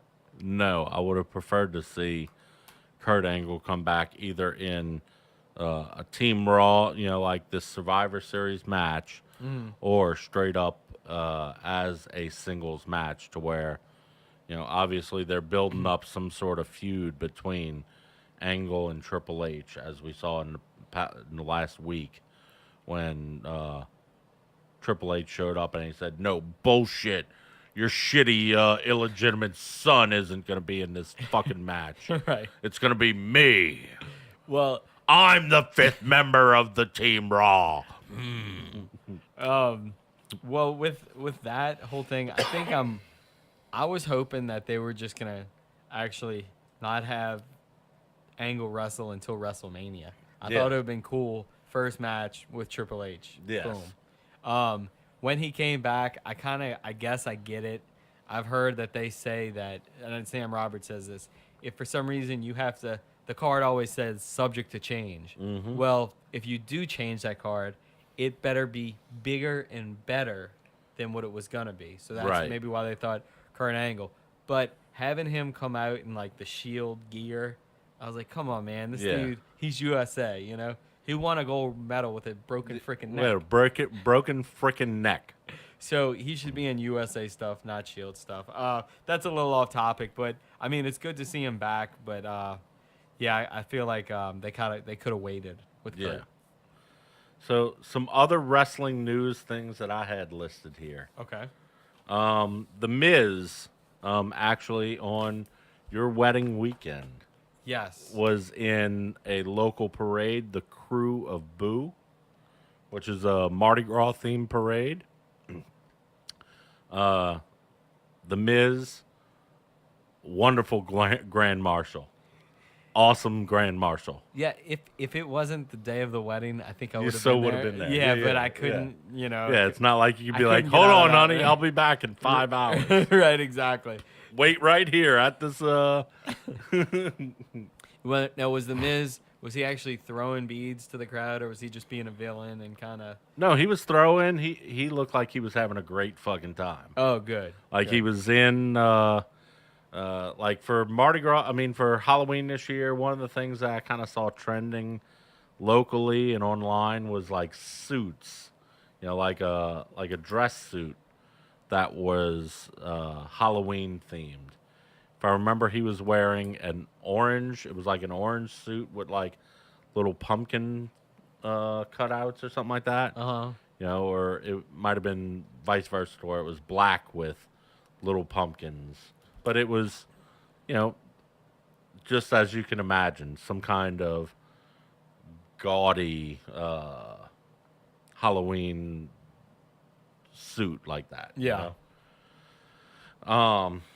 Yeah, and he was throwing and having a good time. I saw pictures of him taking with some of like the dance teams and bands and stuff that were marching in the parade. So yeah, it looked like he was a good sport about it, and he had a great time. Oh, good. I saw this week, or today actually. A fan claims to have had sex with Mick Foley when she was a 15-year-old. You know, this is the first time that I read this line. I must have skipped this one before the show when I was reading over these notes. I did not. I've never heard about this. Yeah, there was a picture of some fan who was outside of like a book signing at a Barnes and Noble or something, and she was holding the sign up. But there's a lot of people who are questioning her authenticity with the story Did she say like when this happened? when she was 15. But No, but I'm saying like was it in 2005? no, I didn't see what year it was that she was supposedly 15. But I mean, she doesn't look like she's only like 19 or something like that. Right. You know? Yeah. So yeah, I'm not sure about the legitimacy of that story. For Foley's sake, I hope it is not.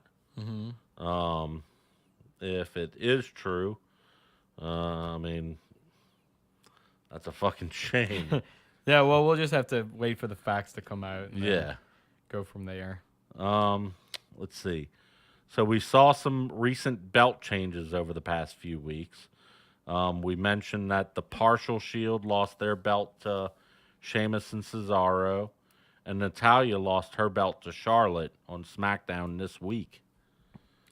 So, I do mean, you think that they're putting the belts in the right places? okay. So if we look at just these matches, like we said earlier, Brock Lesnar versus AJ Styles, that was the right call there. Yeah. And then I think it was also the right call. Alexa Bliss and Charlotte Flair. Those are the two top women's wrestlers right now. So I feel like they did the right thing by taking out Natalya. And putting it on to Charlotte. Right. Yeah. Let's see. The Shield reuniting. So we kind of mentioned this already. Your thoughts on it? You know that, in my opinion, they shouldn't have broken them up in the first place, and that I think that it is just them trying to cover up the inadequacies of Roman Reigns with crowd popularity. Mm-hmm. Uh, Oh, no doubt about it. I mean that I wish they wouldn't have broken him up in the first place. I'll say that. I wouldn't mind. I'm actually just thinking about this, but it would be so. They are so over right now. But if they were to turn heel, I think that would be pretty cool. Yeah. Because Seth Rollins is 10 times better when he's a heel. When he was the world champ and U.S. champ for a little while, I think he was great. Yeah. Dean Ambrose, better as a heel. Roman Reigns, dude, obviously, for whatever reason, can't get over as a face. So you know what? Make him a heel, too. See what happens. Yeah. Let's see your thoughts on Jinder as a champion. I mean, I know obviously, without saying that you approved of I approve. Jinder Mahal being the champion. Look, but do you think that he did a good job? Do you think that they played the storylines good with him, with having the Singh brothers by his side? When he would come out and it would be like these, almost like a king's parade. Well, first off, I picked Jinder Mahal at WrestleMania 30 in the first That's right. Andre the Giant Battle Royal. I did. saw something in Jinder Mahal, and it took the WWE 3 to 4 more years to see what I saw. That's right, buddy. That's right. So I liked Jinder as champion. I thought it was so out the box what they did. And for the big parade and what you were saying, Yeah. I thought it was amazing, his first couple months. But it kind of floundered and kind of just stayed even keel after that. We kind of knew the finish of the matches. We knew that the Singh brothers were going to get involved. And a lot of times he just seemed like kind of a chicken shit champ for a while. And I Yeah. know sometimes you should be like that as the champion, as the heel champ. But towards the end, it kind of ran its course. I'm Yeah. sorry to say. Yeah, I'm with you on that. But I did like it when it first came out, where he was having the parades of elephants and women dancing and I do like his theme music though. yeah, It was pretty badass. yeah. He's I'm interested to see what they do with that character going forward. Now, I hope that it's not just like, okay, yeah, we tried that. Okay, back to the line. right. I actually I said it kind of floundered, but I would like to see him add a little something to that character and get another shot at the title. Yes. And win the title. I would Yeah. like to see him win it one more time just to see if he can keep it till WrestleMania. Another character who I have been kind of keeping an eye on, Elias Sampson. He comes out, if you're not a wrestling fan, he comes out and he's sitting in the ring playing a guitar. Mm-hmm. And it's almost like he's tuning up and he'll never get through a song ever. And what's good about him is he'll say, if you could please turn off your cell phones. Yeah, he's very egotistical about it, that he it's so awesome that your cell phone doesn't deserve to record this masterpiece. That Now, who wants to walk with Elias? As a wrestler, I think he's decent, but I feel like he gets a lot of good heat, do with the guitar, and I kind of dig it. Yeah, I'd like to see more of this character. Mm-hmm. Let's see. Jack Swagger is now in Bellator. This made me so happy to see. Well, I remember when you sent me a message saying that he was in Bellator, I was like, well, he's going to get beat, blah, blah, blah, he'll be done. And you're like, well, actually, if you don't remember, he was a collegiate wrestler. Yes. And a pretty damn good one. Yeah, he was, I don't think he went and won a, Olympic gold medal with a broken freaking neck. Well, yeah. But, I mean, there's only one man who could do that. Right. So, But he won a lot of tournaments and he was highly regarded. And I think that's what initially got him found by WWE, was the fact that he was a promising collegiate wrestler. Well, when you kind of backed it up with that, I was like, you know what? This isn't just some guy who's been in WWE for a while that says, you know what? I'm gonna try this, because we've seen that in the past, and Yeah, with CM Punk. yes, and I ordered that fight, so I'm not saying it was the wrong thing. You know, they did what they had to do, but Jack Swagger seems like he has more of a chance in this type of game right there. Yes, but I hope that he keeps up kind of the that all American persona as he goes over there.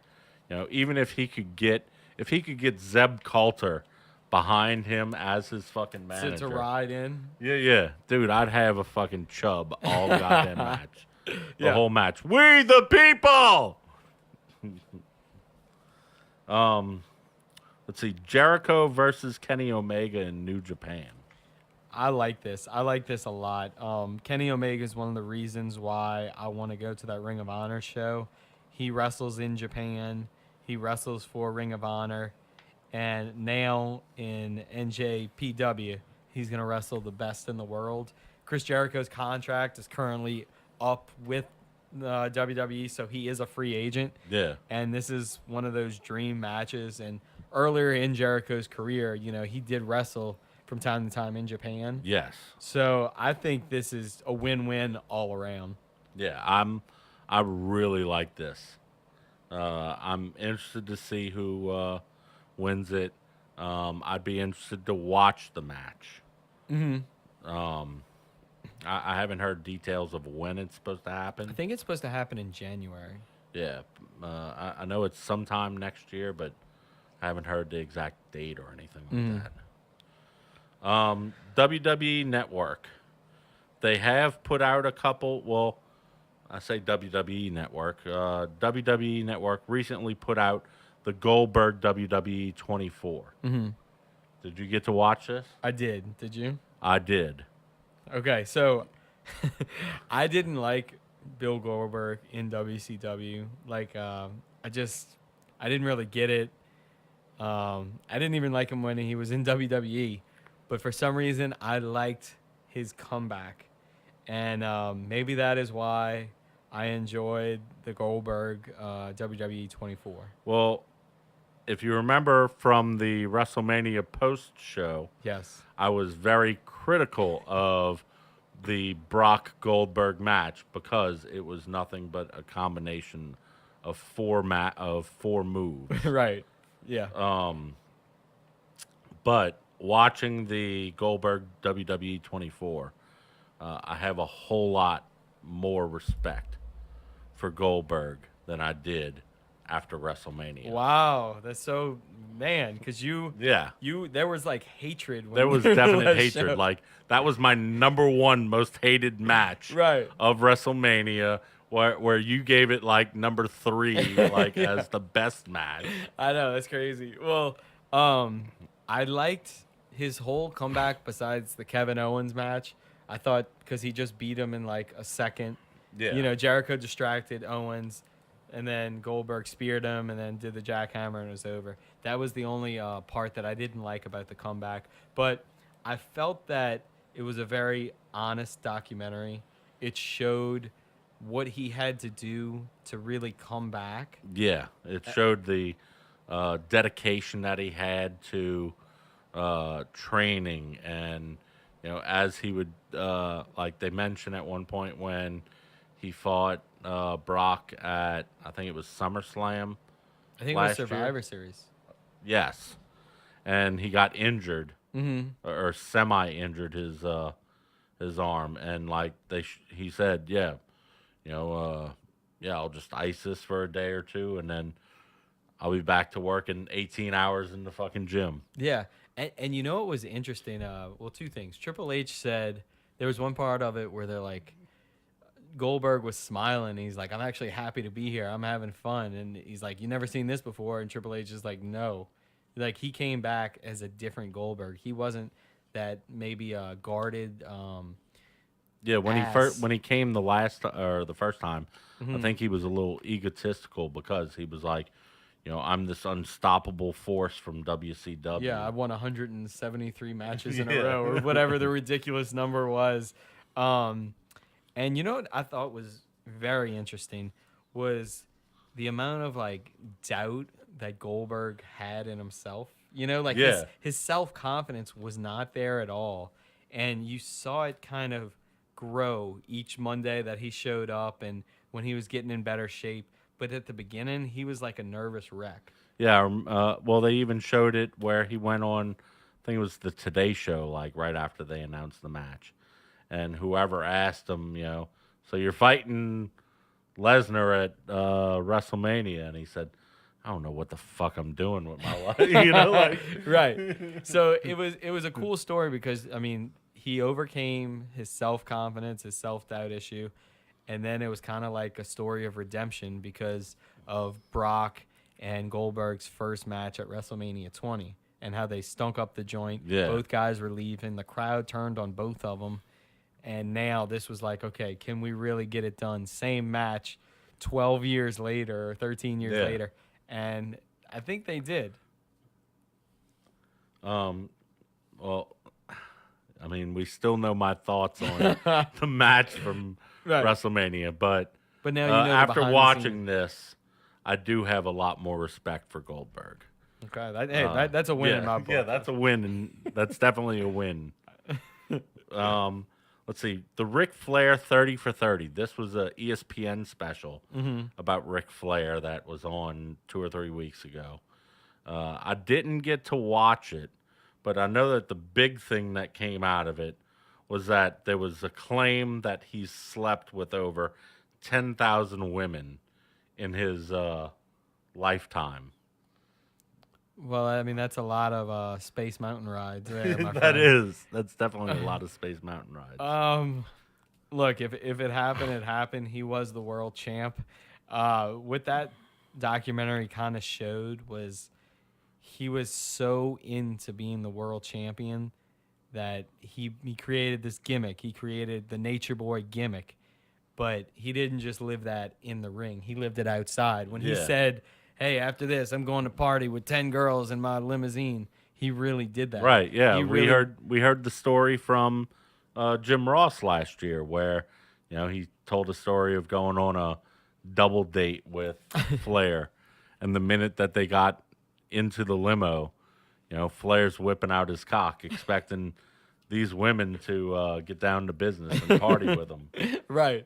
So what that documentary showed too was just he was, I think, kind of like a very insecure person, and once he became the Nature Boy, he became more comfortable, I guess, in that kind of skin. But I mean, he drank and partied so much, and they talk about the death of his son that, I mean, just crushed him, and just his recent health scare. But overall, man, it was a very informative story. Wrestling fans like us, you kind of feel like, well, I already know his story, but they dug down like super deep. And I feel like even if you weren't a wrestling fan, you liked that documentary. And if you were a wrestling fan like myself, you even learned more about Ric Yeah. Flair. So I give it a thumbs up. Yeah, I do plan on still going back to watch it.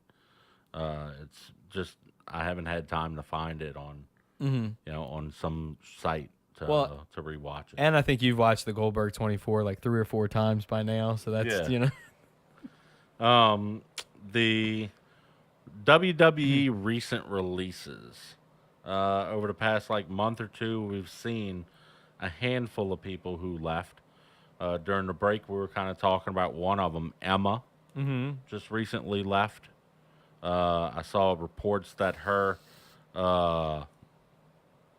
bookings in the United States for her once her no compete is cleared are like 1,500 for a match, plus travel and lodging and food and all that.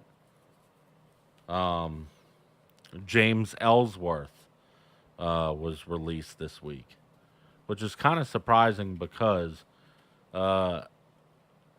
even for the past few months, he's been pretty active in the storylines of getting his ass beat. But he's apparently, I guess, WWE ran out of storyline for him. during the break, you were mentioning an interesting little story that you heard about him. Yes. Well, let's see. I'm gonna have to scroll up and see here. All right. So, according to James McKenna and Ryan Satin on the latest edition of the Wrestling Sheet Radio, the plan was for James Ellsworth to face Charlotte Flair at WrestleMania 34 for the SmackDown Women's Championship. Seriously. McKenna says that these plans were in place as recent as August. The idea was for Ellsworth to come out saying that he was transitioning and identifying as a woman. As a result, it gave the right to challenge for the women's title. This idea also apparently came right from Vince McMahon. It was something WWE was seriously considering. That seems very over the top, almost attitude era. So I guess maybe take that as a rumor. But that is an interesting way to take that character. As James Ellsworth. It wouldn't surprise me because, Vince is one of those types of guys that when he sees a controversial topic, he'll try to attack it in some fashion and be like, "Yeah, we've got a transsexual." Right. I mean, you did mention Attitude Era. Back in the day, we had Billy and Chuck, Yes. which were a gay couple or a alleged gay couple tag team. Well, and then just think of the Katie Vick story. Remember with Kane? Yeah, Katie Vick with Kane banging her dead body. Right. So, yeah, we're not saying that this is, so outrageous for WWE. They've been there before.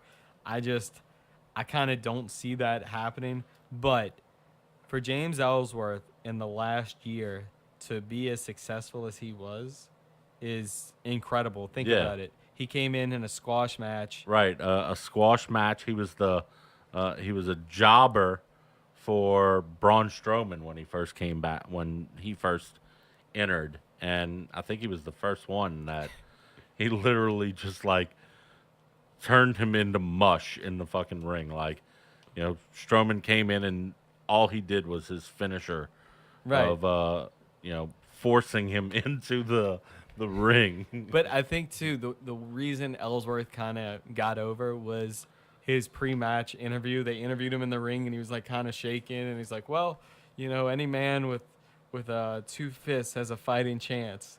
And as he's saying this, Braun Strowman's walking to the ring.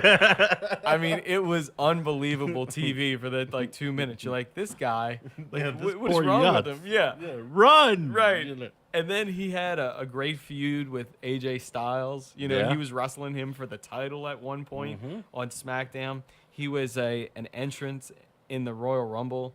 He stayed relevant with the women's division, being with Carmella. Yeah. I mean, the guy was successful. Yeah, for a year, he has stayed in the storylines pretty much constantly. Yeah, and this is a guy who looks like your neighbor or, looks like just the every kind of day Joe. Yeah, he is not cut in any fashion.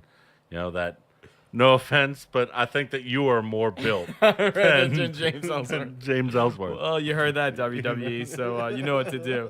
But what he did was really remarkable, and I could see him showing up again one day in WWE. Yeah, I could definitely see him even being like a surprise entrant at like a Royal Rumble or, just doing some sort of bullshit appearance. Yeah, and you know what? Maybe not this year's Royal Rumble because that's kind of quick. Right. But I bet if he showed up 2 or next 3 year, years down the line, people would love it. People give it a huge pop. Mm-hmm. Some other people who have recently left, Summer Rae, which, I mean, she was kind of just, they didn't have a plot for her. Darren Young. I really There's one that I think that they fucked up on. And it was because of Bob Backlund. Like, I think that had, it could have gone. Yeah, that really could have well. gone huge. Yeah. And it seems like they dropped the storyline within, a month of trying it. And no matter what with him, they always kept him, close to Titus O'Neil. Yeah. Even as when he was singles, it's okay, then he started fighting Titus all the time here and there, and it just could never get off the ground. Yeah, they I would have liked to see this one be more successful than it Mm-hmm. was. One possible future endeavors, future recipient. Saw this one yesterday coming loose. David Otunga. Well, That he's getting separated from his wife, Jennifer Hudson, who mm-hmm. either won or like was a heavy competitor in I think American Idol or The Voice. Mm-hmm. Um, there's now talks of a domestic violence charge against him with regards to Jennifer Hudson. Well, David Otunga, I can't even remember the last time he wrestled in WWE, but I know he does the pre-show Yeah, he stuff does now the for pre-show pay-per-views. stuff and sometimes announce table. Well, if there's even a smidge of this true, then WWE is not going to play around with domestic violence, and Yeah, I think he's going to be gone pretty soon if it's even an inkling of truth. right. Um, Another one who's kind of danced around domestic violence stuff, Paige. I mean, she had several rough patches there with her Del Rio relationship Mm-hmm. in between the sex tape release stuff or the videos and pictures whatever that came out 6 months ago ish. Mm-hmm. I know that she's been fighting the neck injury. There was a domestic dispute that took place at some airport Mm-hmm. between her and Del Rio, to where Del Rio, when that happened, got stripped of his title in Impact and disappeared for 6 months or something like that. She's still gone. I heard rumor that she was supposedly in the backstage at Raw. Mm-hmm. As we talked about earlier, WWE is doing a film related to uh, a biography of her family, to where obviously there's going to be some sort of basis of her, whether she is playing herself or if, someone is playing the part of Paige. Well, But when is she going to come back?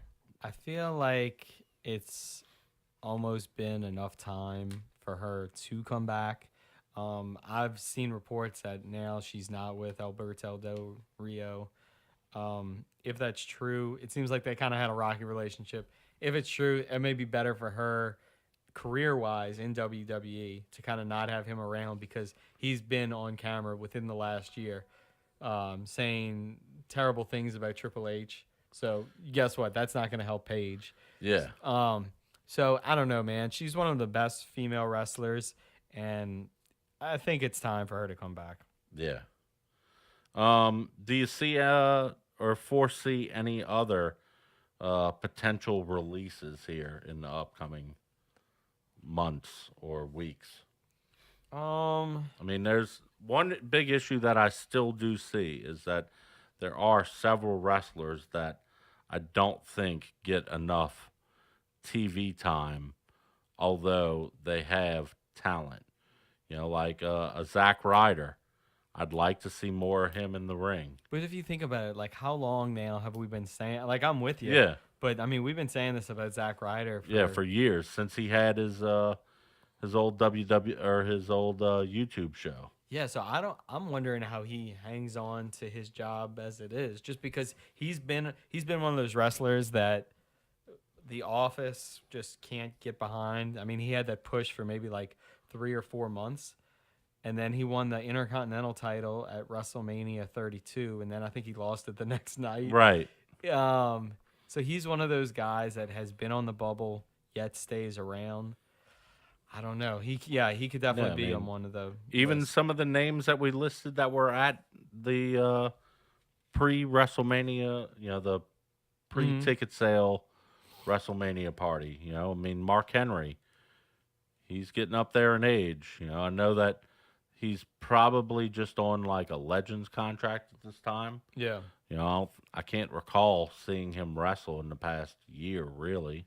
What about what's the tag team They were handing out like the brochures and stuff. I forget the Brochures. they're Carlito's brothers. You know, Oh yeah, the colognes. the colognes. I could see them getting released. Yeah, yeah, they're kind of just dancing around. They're just either a job team or just random faces to be like, hey, Yeah, we somehow tagged up these two people. They need to fight somebody. right. They're fighting the colognes. Or guess what? We have a lumberjack match tonight. Yeah, we need people outside. Put the colognes out there. They'll throw people in. Right. So yeah, I'm thinking the Colognes, Zack Ryder, Mojo Riley, whoever. I'd like to see more of Zack Ryder, which kind of brings us to another portion here. Your thoughts on the network.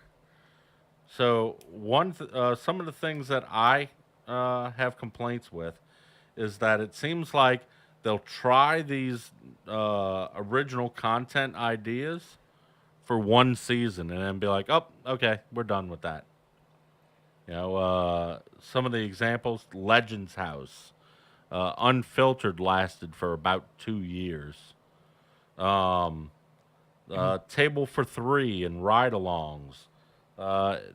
Those haven't been canceled yet, but they do them so infrequently that it's like, why not just put these three guys sitting together at a fucking table eating, bologna sandwiches and have them talking about, their training regimens or whatever stories that they want to talk about. Mm-hmm. You've got them there at the arena already. Why not put them at a table and record the shit for 30 minutes? Yeah.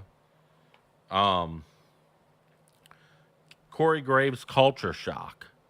That was one where it kind of broke the wrestling storylines a little bit to where it was Corey showing off, hey, I'm not at a wrestling event today. I'm at the X Games. I'm at, Harry Potter Wizarding World. I'm at Comic-Con. I'm at a Star Wars convention. I'm at, this comic company. I'm at the making of this movie, whatever. Just showing a different side of the wrestler's life. And, with this, something that I mentioned within my notes is bring Zack Ryder's toy collection show onto the network.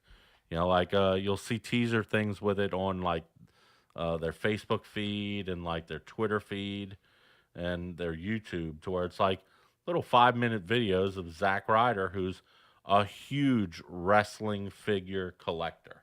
I've heard stories about that him he's dropping got big money. Right. Yeah, he's got recently he was talking about one figure in particular that he got that when he was a kid. There was the Rock and Roll Express, and there was a figure for one of them, but there wasn't a figure for the other. And there supposedly was like 20 of them in existence. And he finally got his hands on one of them of his own, like recently, for thousands of dollars, I'm sure. I think that is a great idea. The Zack Ryder toy collection. I think that would be a cool show. It would be something different. It would kind of get him out and in the open, to where people start thinking about, him as a wrestler again. And maybe that would push him up, to get a push in WWE. Yeah. Let's see. Holy Foley. They only did one season of it, and God only knows what they're going to do with it now. Are they going to continue to show where Noel's continuing to train and try to get better for a WWE contract? Show her, like, I know she does some sort of a toy podcast, webcast thing, where she talks about the new figures that are coming out from who is it, Hasbro or whatever that makes the WWE the figures. WWE figures, yeah. Let's see. I'd like to see him talk more about some of the things that, like we mentioned Tim earlier when he how he drew the WildKat Halloween special thing. Yeah, Tim's drawing for the WWE network, or for the for comics. Yeah. the WWE comics. Bring something in to where it's like you're talking about the WWE comics. Show us more about The process. that process and that project. Give me more interest in it than just the fact that Tim Laddie's drawing it. Well, the thing is too. So I've been a WWE fan for I'm 30 years. Yeah, same I here. didn't. I didn't know that. I mean, I guess I should have assumed that I didn't know WWE had comics until Tim told me Yeah. that, hey, I'm drawing for it. So if you have the process of WWE comics being drawn on the network, then more people are going to know about it. More people are going to buy it. It seems like a no-brainer. Yeah, and I don't know why they're not promoting that more on their network. Let's see. We had mentioned Zach with the toy collection thing. Get rebroadcast rights for Zack Ryder's old fucking YouTube show. I mean, bring in some of that old content as well to remind us of, oh yeah, this is why we love this character. Show me more of the.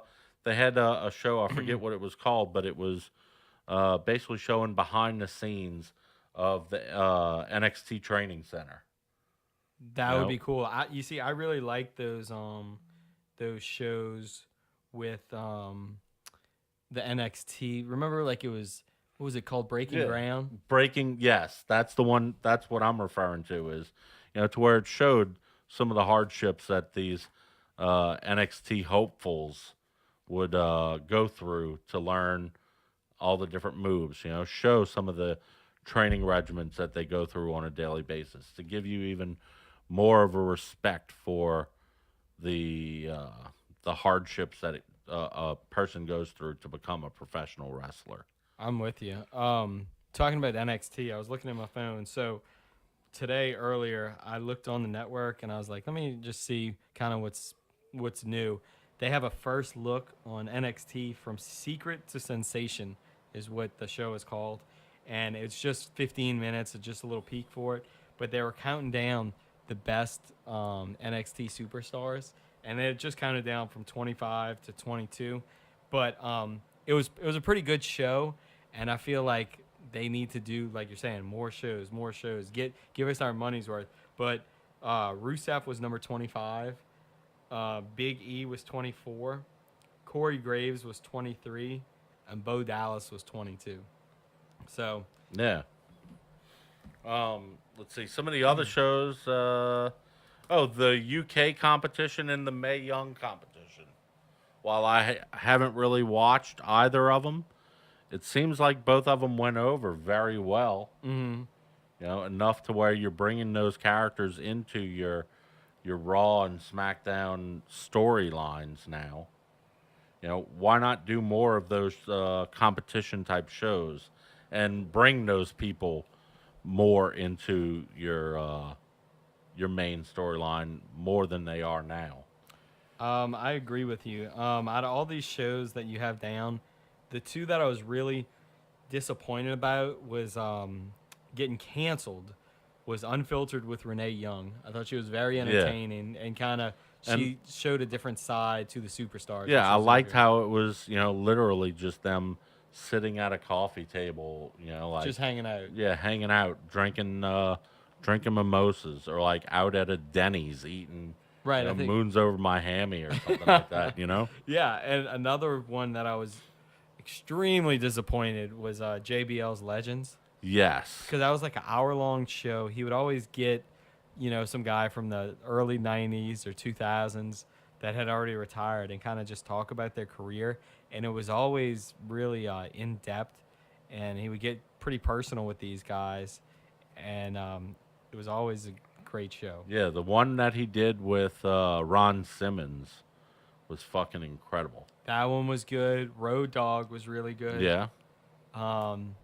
Scott Hall, Kevin Nash. I mean, they were all great. Yeah. One other one, Edge and Christian's Super Show of Awesomeness. I definitely it took enjoyed a that little show. bit of time for me to get the show. You know Yeah. what I mean? To where like the first couple episodes, I was like, "Oh, this is them trying so hard to make a zany show, but the more and more that I watched it, I fell in love with it. Yeah, they And they only did one season of it, and they're like, "Oh, yeah, we're done with this." see. I don't know if that one was canceled. I think they're still making it. I just think, hopefully, that it just didn't. It hasn't come out yet. But I think Yeah, they're in the process. But I know Renee Young and JBL, they canceled those shows. yeah, and both of those are a travesty. They need to bring them back. With the network, I want to see more than just pay-per-views. Right. The other complaint that I have is and I've been saying this since the network came out, they need to get the rebroadcast rights for Raw and SmackDown to where they're not a month behind schedule. Yeah. If you go right now here on, you know, November 16th or 17th, whatever it is, if you go look at the network right now to watch a Raw replay, the most recent one that you can watch is from mid October. Jeez, So you're a month back on the storylines if all you watch is the WWE network. And, with people more and more cutting the cord, you're making it a lot harder for people to be able to watch your product. I agree. And even if I had to pay an extra $5 a month to be able to get that, well worth it. I'd do it in a heartbeat. I hope someone from WWE literally is watching this and listening to our request. Please get the replay rights to your main brand shows up to par. For me to wait a month to watch a storyline is ridiculous. Let's see. So to close out the show, we're going to talk about Impact Wrestling. Don't X out. Listen to us. Yeah. So it seems to me like Impact, even with the changes, they're continuing to just circle the drain. Yeah, they never really kind of got out. They've always seemed to almost be out of business for the last 20 years. They Yeah. stay in business, but they've now been around for a long time, and I think it's just going to be one of those third, fourth tier brands from now on. Yeah, that I think that Ring of Honor is taken over as a number two. In my eyes, WildKat is taken over as a strong number two. Yeah. A lot of these independents that at one time, if you would have asked a hardcore wrestling fan if an independent would be a fighting chance for a top tier spot, you would have laughed at us. But now it's becoming more and more a reality. I think that the internet is helping with that, and I think with a lot of wrestlers who are starting to say we don't want to be bound to a WWE contract. You've got look at Cody Rhodes. Everyone thought that was a huge mistake for him to leave WWE, and from what I hear from the dirt sheets, he's making 2 or 3 times more than what he made in WWE, doing Ring of Honor, New Japan, independence shows, House of Hardcore, what have you. Well, good for Cody Rhodes because he definitely has the talent now. He's working less dates, it's less of a wear and tear on his body, and he's getting to wrestle guys in the main event for, out in front of people who just want to see good quality wrestling, and he's not just doing this odd gimmick like Stardust. Stardust was a cool gimmick, but he's in the spot right now that he definitely wants to be in. Yeah, much more showing him as a respectable character and not as A joke. almost a joke character. Right. Let's see, some other Impact news I heard today that Lance Storm's contract is supposedly done in Impact. Well, I didn't even know Lance Storm was in Impact. So. Yeah.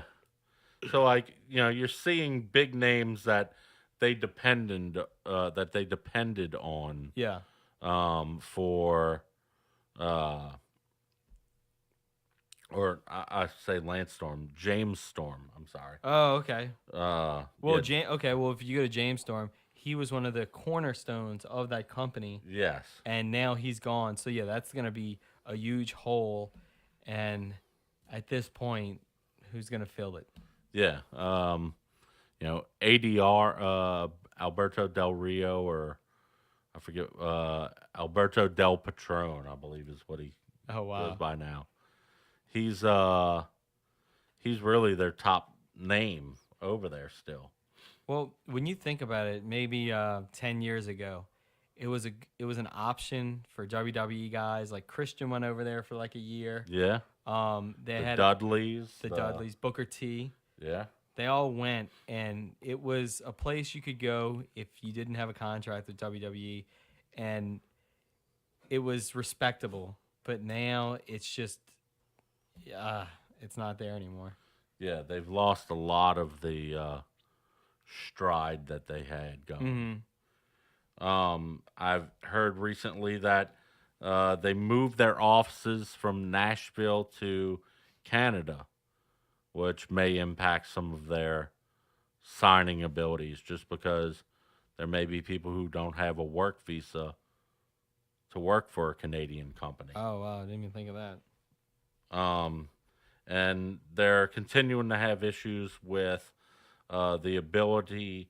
I don't think that they're having the timeliness of the pay issues that they were at one point, but I think that they're continuing to have problems with not being able to give lucrative contracts to free agents of wrestling to try and uh, build up their product more. It all sounds like bad news for Impact Wrestling. Yeah, yeah. I mean, I hope for them to get their head above water. I'd love to see them give WWE a run for their money, Hmm. and become you know an, a worthy product to watch. But it just seems to me like they continue to just suffer and suffer, and the ownership continues to do as little as possible to resolve those issues. Hmm. So,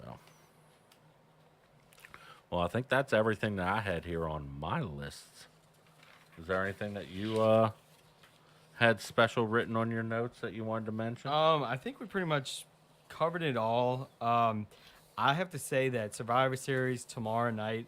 I haven't looked forward to a pay per view. I want to say since WrestleMania. I mean, they've Yeah, all. I'm not saying WWE product has suffered because I feel like they've really kind of got a good stride going. But I'm excited for the pay per view yeah. tomorrow. To see the list of matches, you're a lot more interested in the matches for this one than Right. So past. I think it's gonna be a good show, and I'm can't wait to see it. Yeah, and I can't wait to see how perfect my picks are. Oh yeah. I mean, I know that my predictions are nothing but accurate, 100% accurate. You could even write these down if someone is watching this. You can go ahead and update the Wikipedia right now with my selections because that is what's going to happen. There you go. So, You heard it here first. so always a pleasure, Mr. Adam. Thank you so much for having me. We do hope to do these more often. I definitely hope that there's not a 6 month hiatus in between this show and our next show.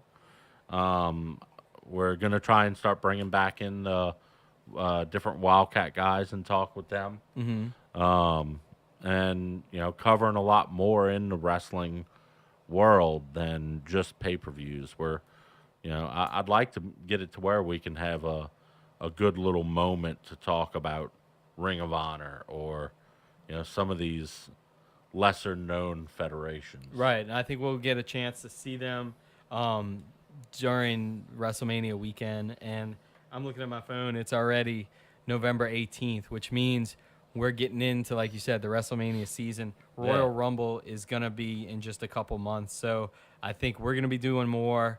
We're going to be interviewing WildKat guys, like you said, hopefully.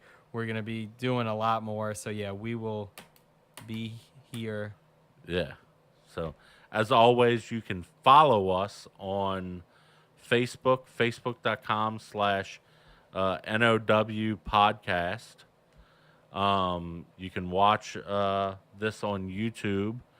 It's N.O.W. podcast, some long number. We'll definitely have the link to our channel in our Facebook page.